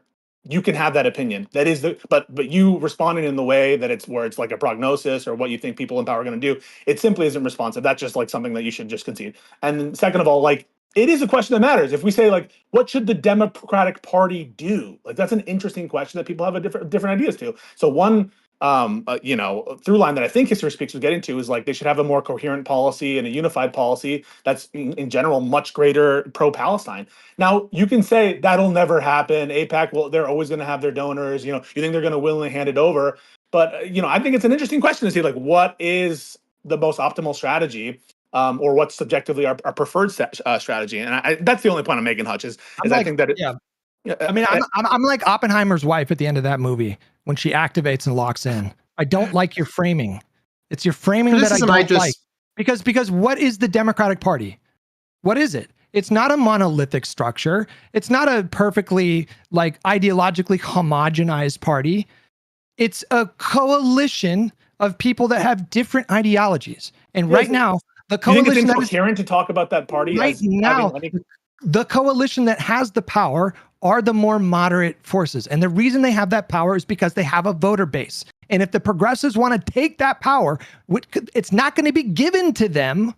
They need to build a voter base. Hold on. Before you respond, Pisco, I do want to let History Speaks in a little. Hopefully he's set up. And a problem. I'm good now. A problem I have with the framing is there's two issues. First of all, I think there's a fatalism in it that because whether it's the Democratic Party or the politics in Israel-Palestine, because it's been like this, we can't see profound. I mean, there are so many cases where the unthinkable becomes the normative far more quickly than people think. I mean, in 2013 or maybe it was 2015, one of those years, gay marriage became legal in all the states, and it was the Supreme Court did it, but it was also a public opinion strongly favored it. In just 2 decades earlier, the mid 1990s, the large majority of the public was not only against gay marriage, but more people wanted to criminalize homosexuality than support gay marriage. Like Bill Clinton was considered. It seems kind of strange at the time because he's seen as don't ask, don't tell in Defense of Marriage Act, but he was considered to be the first president who had like advocated gay rights, in the sense of non-discrimination in the workplace and so on. So the issues change all the time. Vietnam War, we talked about. United States in 1965 was a pretty docile society, very supportive of the military, pretty conservative society. By the late 1960s, young Democrats were screaming for Ho Chi Minh or at least talking about how they normalized basically draft resistance, right? That became normalized in parts of the United States. So huge changes can happen. And I think there's a fatalism here. And then that leads to a more sinister let me finish quick. Yeah, finish. It leads to more sinister interpretation too. And I like the conversation we've had, Hutch, but the more sinister interpretation is, well, you're actually just dishonest. And I don't claim to know this, but it does cross my mind, to be honest, that you and ContraPoints, maybe they're not. They actually are just acting in bad faith here. They don't want these movements to succeed. They don't want to see a fundamental decoupling from Israel. They don't want to see justice for this genocide or talking shit about my boy. That's shit about my boy. That's the Yeah. boy Hutch right there. Yeah. Hold on. That's a Fair pretty enough. Hold on. I just He can rebut. I don't claim to know, but I claim. let me I say I just suspect. let me just say this, right? Well, hold on. He attacked me a second ago. Let me talk about this for a second. Let me do this right now, okay? What you just accused me of is fucking disgusting. You can dress it up in like nice language and civil kind of tone, but what you just accused me of believing or not believing is fucking gross, man.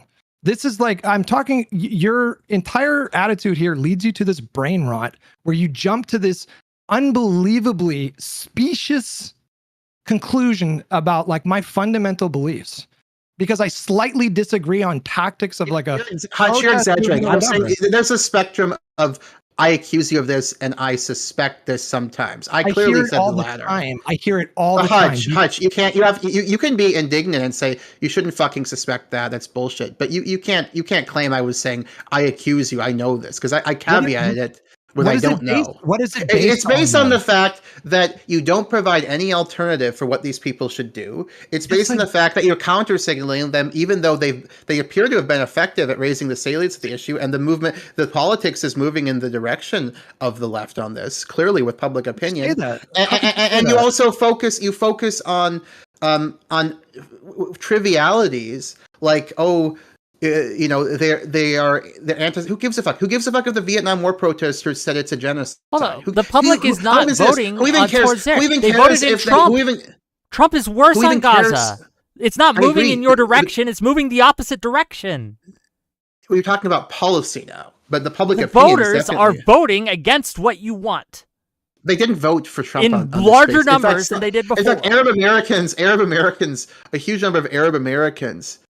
And I because of I'm half Arab American, I know a lot of people in the community. A huge number of Arab Americans.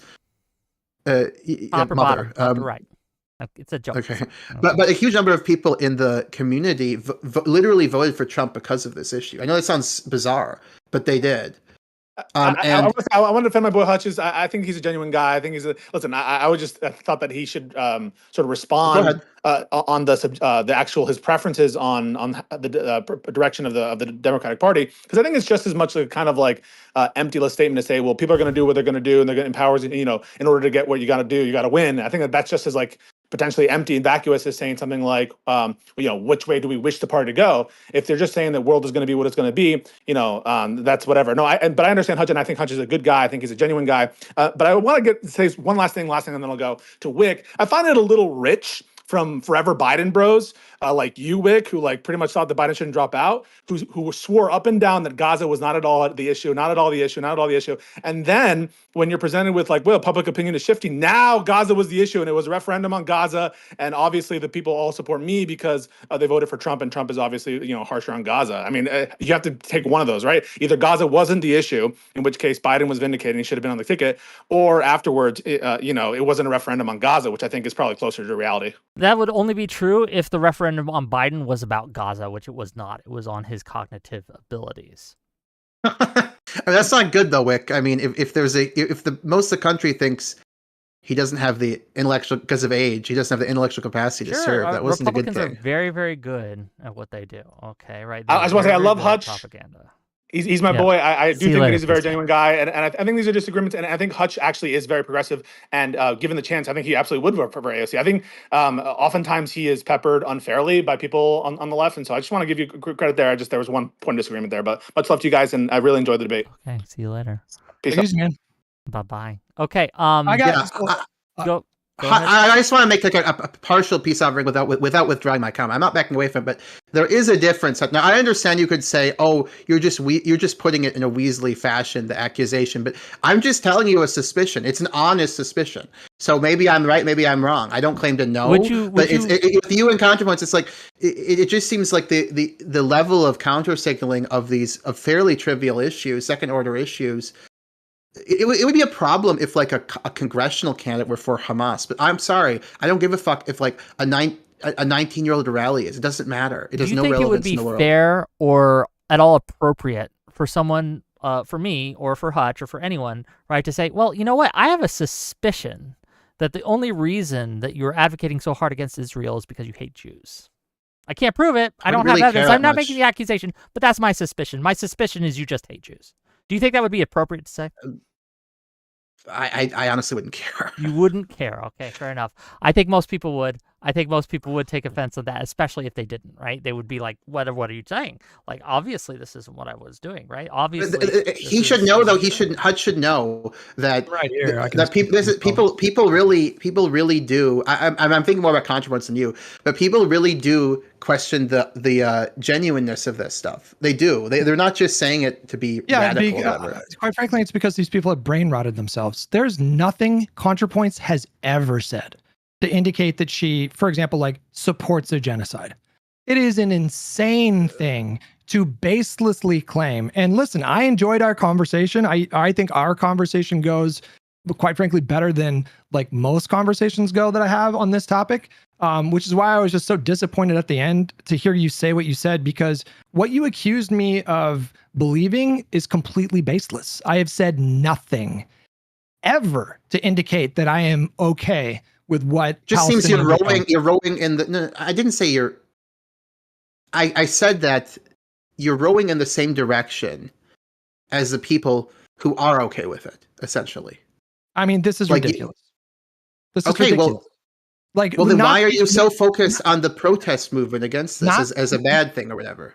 Nazis oppose Israel. Would I tell you that you're rowing in the same direction as Nazis? It's fucking ridiculous. This is such baby-brained logic.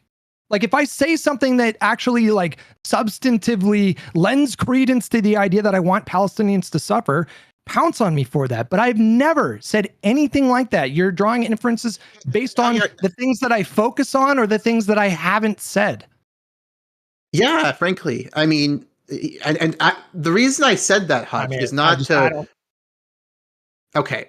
The reason I said that, though, Hutch, is to give you an opportunity to effectively rebut it. But it is a suspicion, and the reason is, I see the people engaged in this discourse, and Ethan Klein is another example of as so focused on the flaws of the only group of people other than Muslim and Middle Eastern diaspora who were against this from the beginning, as their inequities in this discourse, their insensitivities. It just seems like there's something amiss.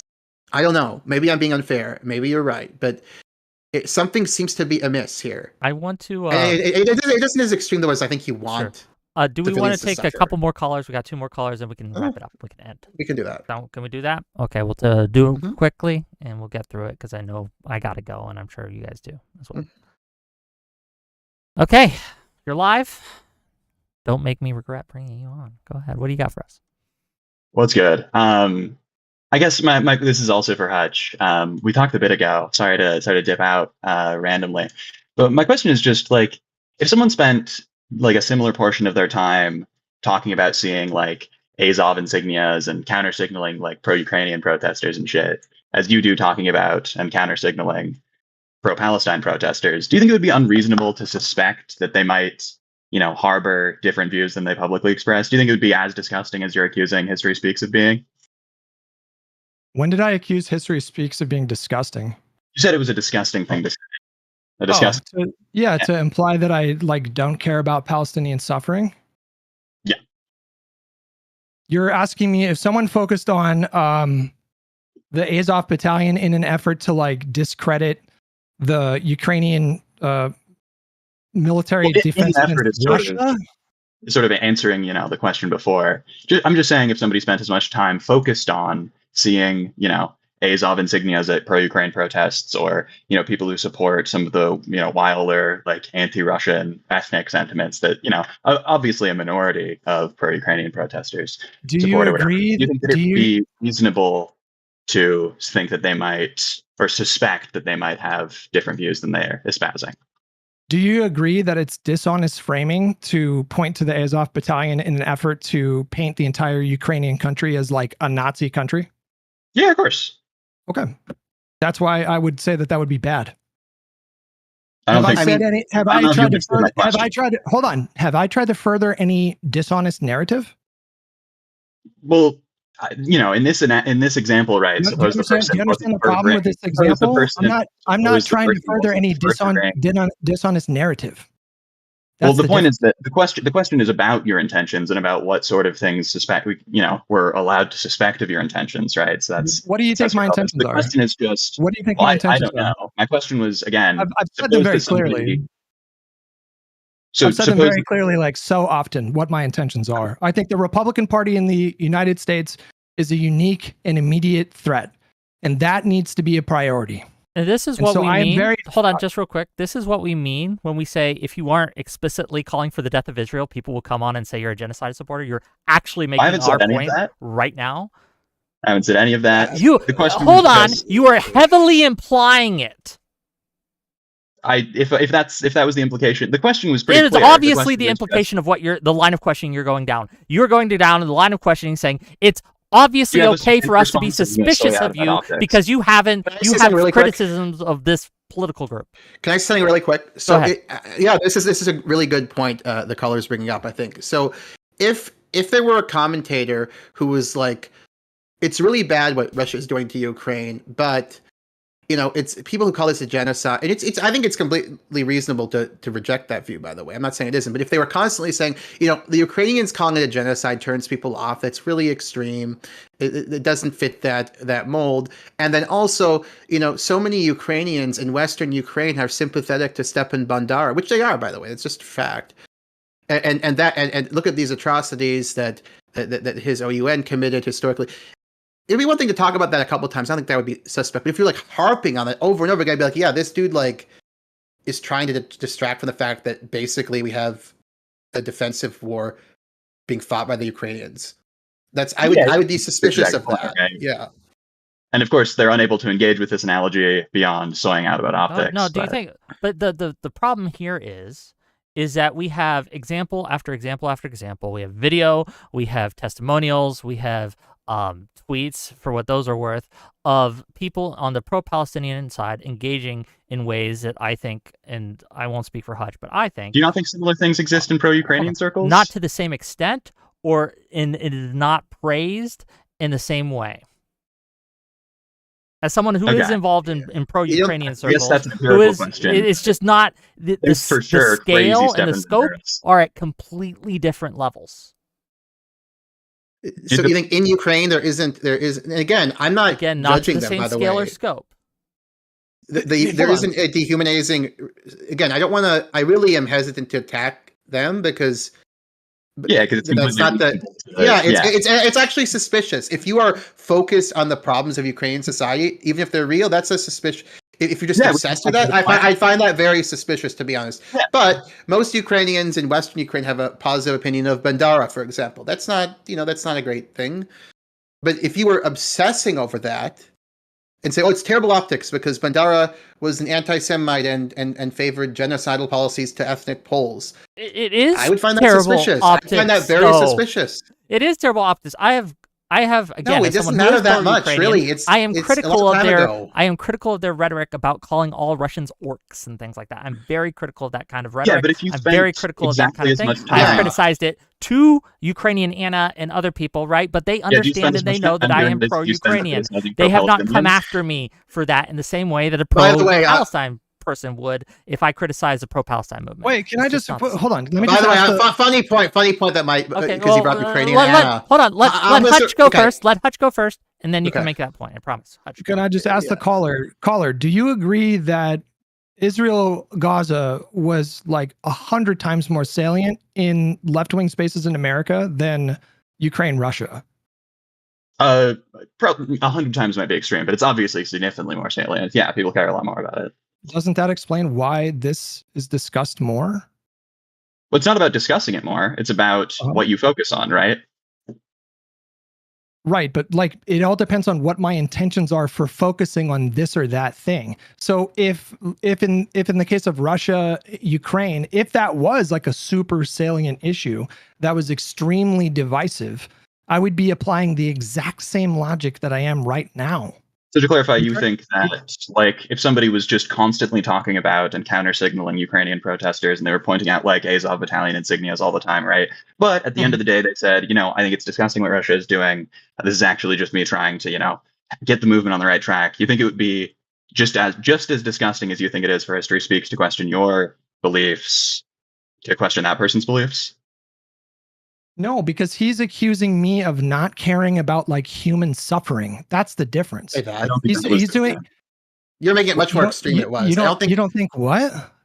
I don't think that was the what I claim. was accusing you of is being less hard. And I was it was a suspicion, not even an accusation. Like it is possible to suspect something without being sure. By the way, Hutch. You said you were suspicious that I don't Yeah, care yeah. about the No, suffering. no. I didn't say that. I said that you're less hardcore on this issue of re-evaluating and separating from Israel than you might let on. That was the suspicion, and I wanted to say it not to vilify you, but so you have a chance to set We me got to straight. replay the tape, bro, because you Yeah, said okay, Someone sure. find the I clip. did not Someone say you find don't the care clip. what's- I don't have it with me, right? And I don't remember the Yeah. exact you said you have a suspicion that you maybe like don't want to see these good outcomes for Palestinians. I can't remember It was exactly specifically how you about said it. No, I You were didn't put it like implying that. about- Yeah, it was Okay, specifically can we- about delinking. Yeah, someone find me the clip and we can look at it. But Yeah, because this is being mischaracterized. there- But I don't think there's any good response to the point being made. I think we would all be suspicious of somebody who said, "Oh my God!" If they're posting a poll, "Oh my God, Ukrainians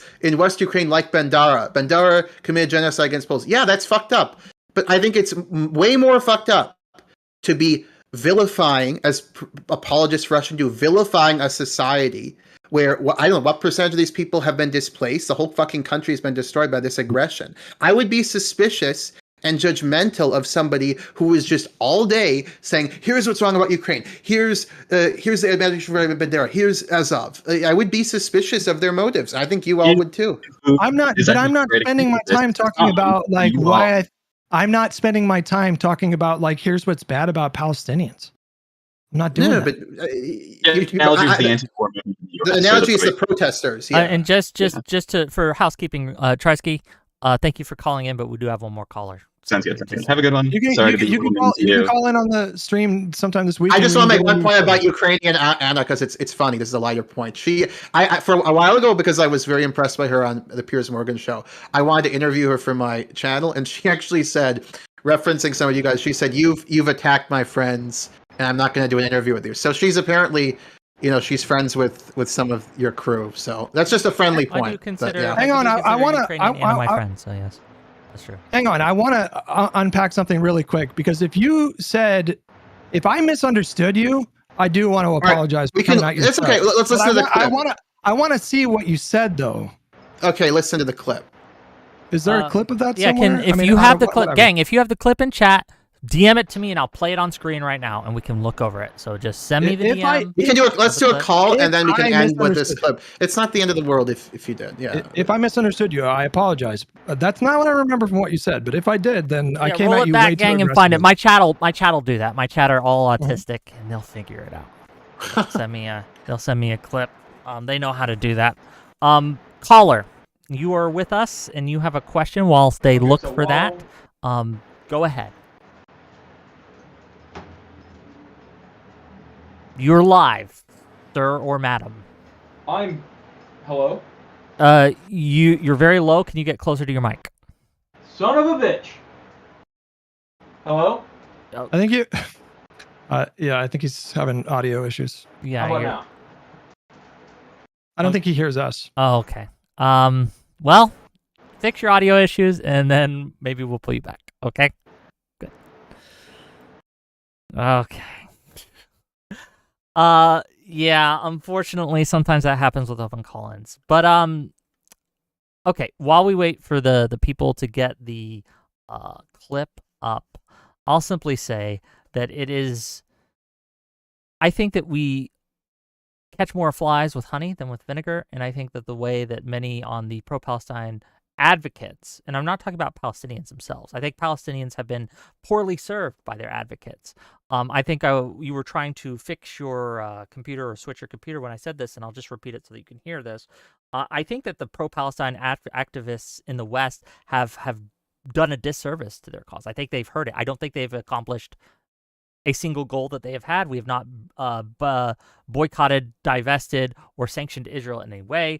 While the issue has popped up on people's radar, I don't see any real movement that's going to be sustainable towards that direction. I just don't know. I think that if they went towards it a different way, it would have been more successful. And I think it's right and proper to want a movement like this to succeed and to criticize it when you see it not succeed. That's my somebody point. Somebody in my chat asked, Hutch, how do you propose we advocate effectively for Palestinians? And I think you can. I think in a way, Contra was doing that. Like she would, and at no point in her message did she say don't do advocacy. She identified very specific problems in that movement. There was an intractable nature to the conflict. There were these wildly infeasible win conditions that they were demanding for. And this sort of set the stage for them to, their movement was basically just like a cauldron of rage with she identified no political outlet. So whatever activism whatever form it takes, as long as you're not creating those conditions, then I don't think, I don't want to speak for her, but like, I don't have a problem with people being an activist for Palestinians. In fact, the Palestinians need people in various countries putting pressure on their governments. These movements are necessary. They're, I would say, like morally good. I don't have any kind of an issue with that conceptually, but it's when you meet this specific criteria of like unrealistic win conditions and this sort of thing, that's where it becomes a problem. And she drew a line from that to Donald Trump winning in some small part, here, and which led to even worse outcomes. I do have this clip now, if we would like to see it. Is that okay? Or do you have a response to that first, History Speaks, and then I can play the clip? Go ahead. Yeah, go ahead, play it. Okay, give me a second. I want to make sure that I got this, and I'm not sharing anything I shouldn't. So somebody said, what are your productive win conditions? So like, if you set as a goal, like let's elect a lot of people in Congress that are going to vote to stop sending arms to Israel. That's a perfectly fine. I even support that activist movement. But if you start saying, and it needs to happen in fucking 6 months, and the next person who wins the election needs to force that to happen, that's when it becomes infeasible because there's no path to actually do that. Okay. If you want to pull it up, I streamed it in the chat, so if you click on that, and you can watch it, and we can watch it together, and we'll see what they have to say. You guys ready? Everyone set? You ready, Hutch? Yeah. Yeah. Okay. Let's see what it has to say. There's a fatalism here, and then that leads to a more sinister. Let me finish quick. Yeah, finish. It leads to more sinister interpretation too, and I like the conversation we've had, Hutch. But yeah, can you pause it, rewind, and turn the volume up, quick? Yeah, hold on. Okay. Yeah, there's a fatalism here, and then that leads to a more sinister. Let me finish quick. Yeah, finish. It leads to more sinister interpretation too, and I like the conversation we've had, Hutch. But the more sinister interpretation is, well, you're actually just dishonest. I don't claim to know this, but it does cross my mind, to be honest, that you and ContraPoints, maybe they're not. There's a fatalism here. Oh, hold on. It cut off. Is there a way to click to the? What about just get help? What about whoever made this clip? You failed. Okay, I just want to say, yeah, he was just about to say it, and you cut it off. We're about to get it. Yeah, we're about to get the truth. I don't think I do not. I certainly wasn't thinking sinister. Like once you say it wasn't. It was thing, right. But it is possible to have. I mean, I don't know you. We're not friends. It is possible to have. I understand that you might think, oh, it's Weasley to say it's not an accusation, but it is possible as a mental state to suspect something but not be sure. I think maybe this is 50% chance or 40 or 60. So even though so like you suspect dishonesty, because I know you heard me say that I do. Like I've cared about the Palestinian issue since I first became politically conscious, like when I was 19 years old. I'm almost 42 years old. Like I took it upon like myself to study the history of that conflict when I was in college, to like really like start to understand like what was happening over there, because I was curious about it. And in those studies, I came to. I just know what I know, and what is strange, and what the other caller put very well with the analogy to hypothetical, Ukrainian protesters, is who are demonizing Russians as an ethnic group, which is, I think we'd agree, is wrong. Like it's about emphasis, though. Also, if pro-Ukrainian people are demonizing Russians, frankly, it's wrong. But the problem, the best way to address that is not me moralizing about it. It's to end the aggression and get responsibility for the crimes that have been committed by the Russians, right? That is the best path to this. It isn't to have a discussion about how, Russophobia is wrong. That isn't going to be as productive. And the same is true of Israel-Palestine, even though we're not allowed to say that. But the reason why I focus on the things that I do is because of the electoral consequences domestically here. And I already told you that I take the threat of fascism literally and seriously. It's not some abstract idea to me. It's like a genuine threat. Well, there's an authoritarian threat. If I see any, whatever you want to call it, if I see any activist group that are engaged in activism that could potentially lead to empowering the Republican Party, I'm going to speak up against that. And because I swim in leftist spaces more than I do with like MAGA, I end up talking about this more than other stuff. So there's nothing sinister about that. It's like entirely logically consistent for me. Okay, let's stipulate that it was the suspicion, the statement was off base. I don't think this is the most interesting thing, although we should play the clip to see exactly what I said. Get a timestamp for that?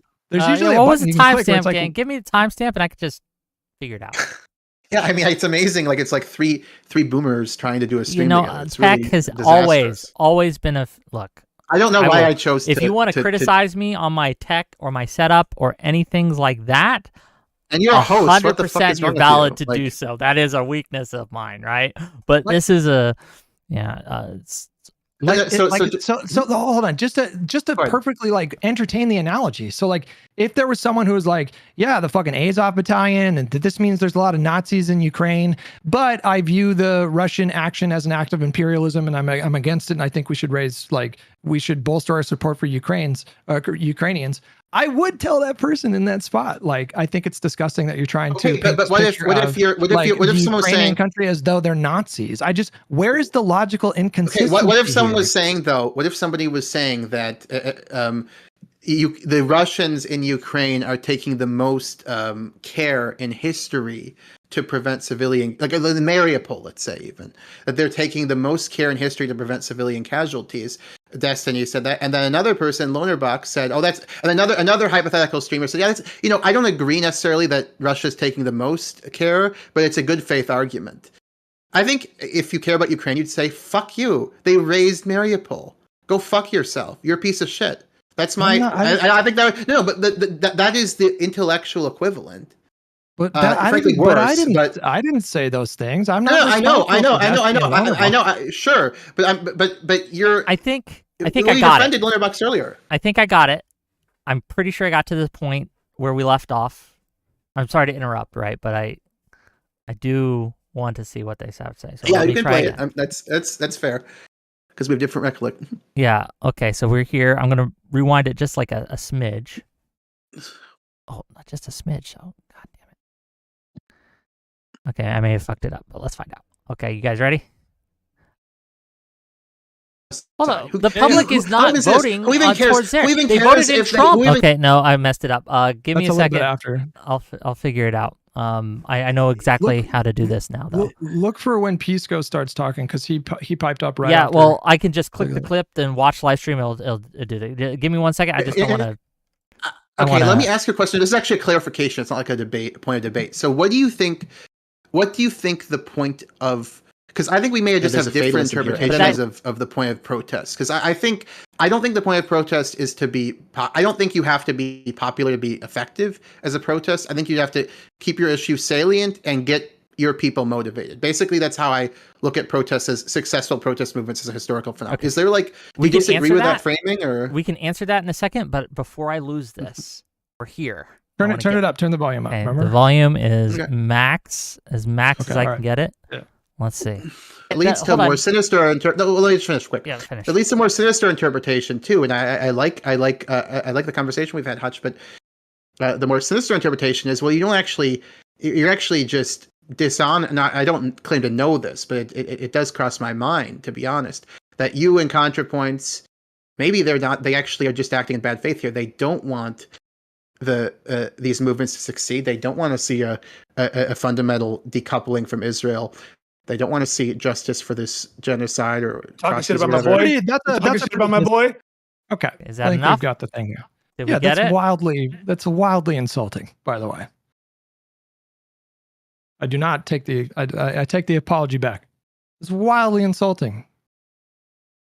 If you're going to Let me approach listen to me, this. I can hear this. if you're going to approach me in good faith, then you would have to have like a good faith basis to believe that I'm being dishonest and I don't like want these protest movements to be successful in a way that's going to amount to the situation getting better for Palestinians or them having Okay, like so you're justice. talking about the success of the protest movement. What I was thinking of when I said that, I think it's just a misunderstanding. I was not saying you want the war to continue. I don't think you do, and I don't suspect that. What I was saying, and this is why I think we have different recollections of this. What I was saying is maybe you don't want, and this is a suspicion I had, maybe you don't want the movements to be as I think you would definitely want the war to end, but maybe you don't want a decoupling of the relationship to the same extent. Maybe you don't want accountability for Israel to the same extent. Ostracism, prosecution, etc. Hutch, I really do think you want the war to end. I don't think you want it to continue. So that wasn't But what I was trying to say. I already told you that I want these things. Like I already told you that Okay, that's the insult or whatever. So you can be mad or whatever. That's your prerogative. if I give someone a reason I- to think I- I'm being but I'm just dishonest, not- that's one thing. I Okay. think I've approached this conversation in really good faith. I have given you no indication that I'm being dishonest in my analysis or anything like that. Like so for you to say that there's like a suspicion there, it is insulting. It's wildly insulting. But you guys should ask though, why does everyone have so many people on our side have this suspicion when it comes to Ethan? Is it just because we're crazy or Yes. fanatics? Okay, that's what you think. I disagree. I think the framing is suspicious. That is bad faith. Talk about bad faith. In the Ukraine context, I think the caller made a very good point. I think you would say the same thing in the Ukraine context. If somebody was like, "I'm against the war," but the level of anti-Russia stuff, they sound so entitled. They're turning people off and they're asking for aid. If their focus was on like the pro-Ukraine advocacy, I would be suspicious of it, and I think you would too. So I don't think you want the war to continue. So I wasn't trying to say that. I do have suspicion that you may be less sympathetic to the broader program that these people are talking about than you let on, which includes accountability for war crimes, prosecutions, a total arms embargo, sanctions. But no, I believe you want. I don't think you want the war to continue. If these things were feasible, then I would fully support them. That's the thing. Like conceptually, I support them. Like I do support the idea of like tribunals to prosecute war crimes or something on the order of like the Truth and Reconciliation Commission from the South African for the ending apartheid. Like again, yes. Go ahead. Okay, but again, if you're gonna let me interject this, but again, and I'll let you speak for a while. But again, there's two problems. First, when you say this is impossible, it's a self-fulfilling prophecy. There's all these cases of the impossible happening in history, in our history too, in our lifetimes even. And then secondly, even if this stuff never happened, when you're counter-signaling the people who are saying it, the effect is that you're not allowing the Overton window to be pushed out.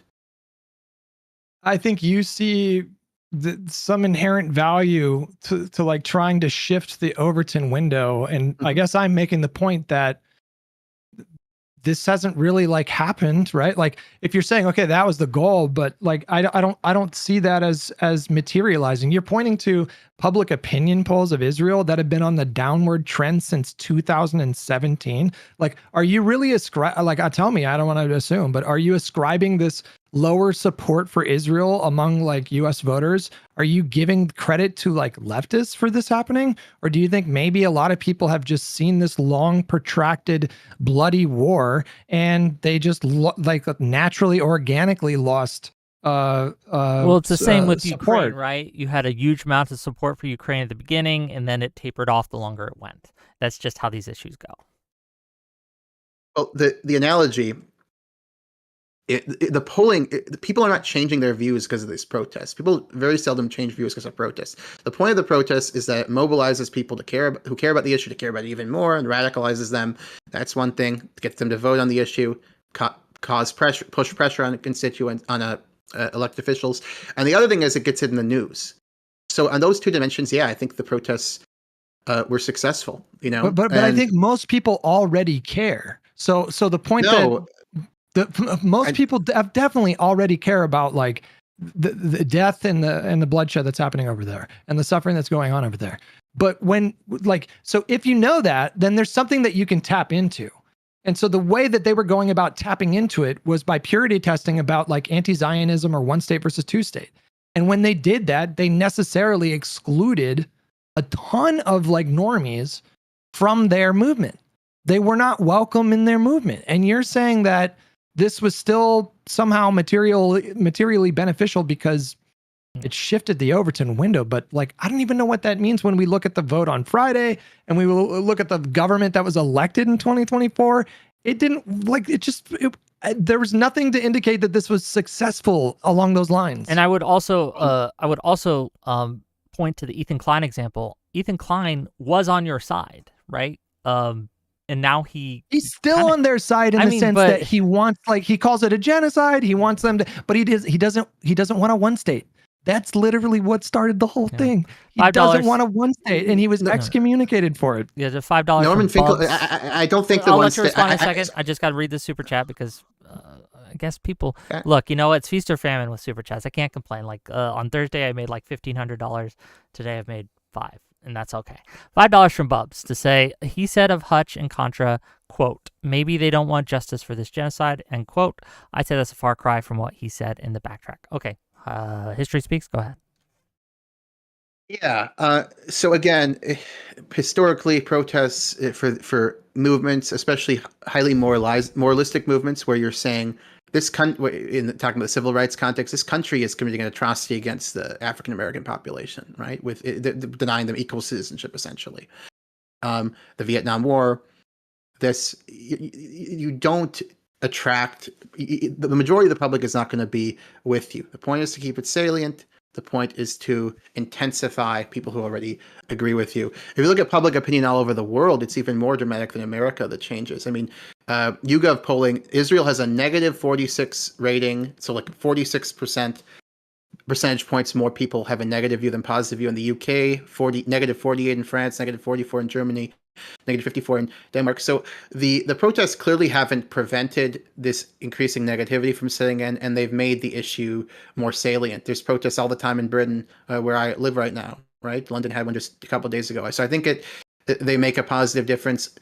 Ideologically, do they say some silly things? I'm sure they do. I'm sure if you went to Vietnam War protests, civil rights protests, you'd get crackpots saying weird things and purity spiraling. That's how this stuff works. But these have all been very important positive movements. Okay. Unfortunately, I'm gonna have to throw a flag on the play. We're gonna get to closing statements, okay. So people can tell where you can find these various gentlemen. I have links to their stuff in my YouTube description. You can click on there, and please do so because they've given time out of their day to come talk with us. Please follow them on their channels and things like that. But I want to give closing thoughts to each of the individuals involved. We're going to start with Hutch. We're going to let History Speaks have the last word. So Hutch, closing thoughts, closing statements, where can people find you, etc. And then we'll go to History Speaks, and then we'll close down for the day. Yeah, thanks for hosting this. History Speaks, I enjoyed about 98% of this conversation, and you can find me at youtube.com/Hutch, twitch.tv/Hutch. Twitter is at Hutchinson. Thanks for having me on. Well, thanks for being here, and I appreciate you coming in. Not last, but certainly not least. The only other person here, History Speaks. Go ahead. Yeah, so just to sum up, don't worry, I won't read through all this stuff, but just the points I've made is I think the left played a noble role in this early on, opposing this genocide. Very few others were doing that collectively, and it's the center left who have the political and moral sins, if you will, to answer for. In terms of where to find my stuff, I'm on Twitter, History Speaks, at History Speaks __ at history _ speaks. And then on YouTube, I also write regularly for a publication called Action and Armed Violence. You can see some of my research on the demographics of the dead in Gaza and why the Ministry of Health death toll, for example, is actually in point of fact an underestimate. But thanks for having me. Of course. Thanks for being here. $5 from Rick Stone to say the left has a bunch of clubs that only want one rigid thing, and they don't know how to work with bad people to stop the devil, but you have to win. Thank you for the $5. Okay, with that, I'm going to end. Thank you, gang. Tomorrow, we're going to have the Misfit Patriot on, who says that we shouldn't be talking about the Epstein files, and anyone who is asking for the release of the Epstein files is a terrorist. So we're going to have him on to talk about that. I have some disagreements with him there. Let's just say that. So that's interesting. On Thursday, we're going to be having Charlie and on the Wick and Tally show, right? We're going to have Charlie and Xerxes to talk about why women or why men aren't approaching women anymore. And that'll be fun too. Okay, with that, I'll see you guys later. Wait, bye-bye.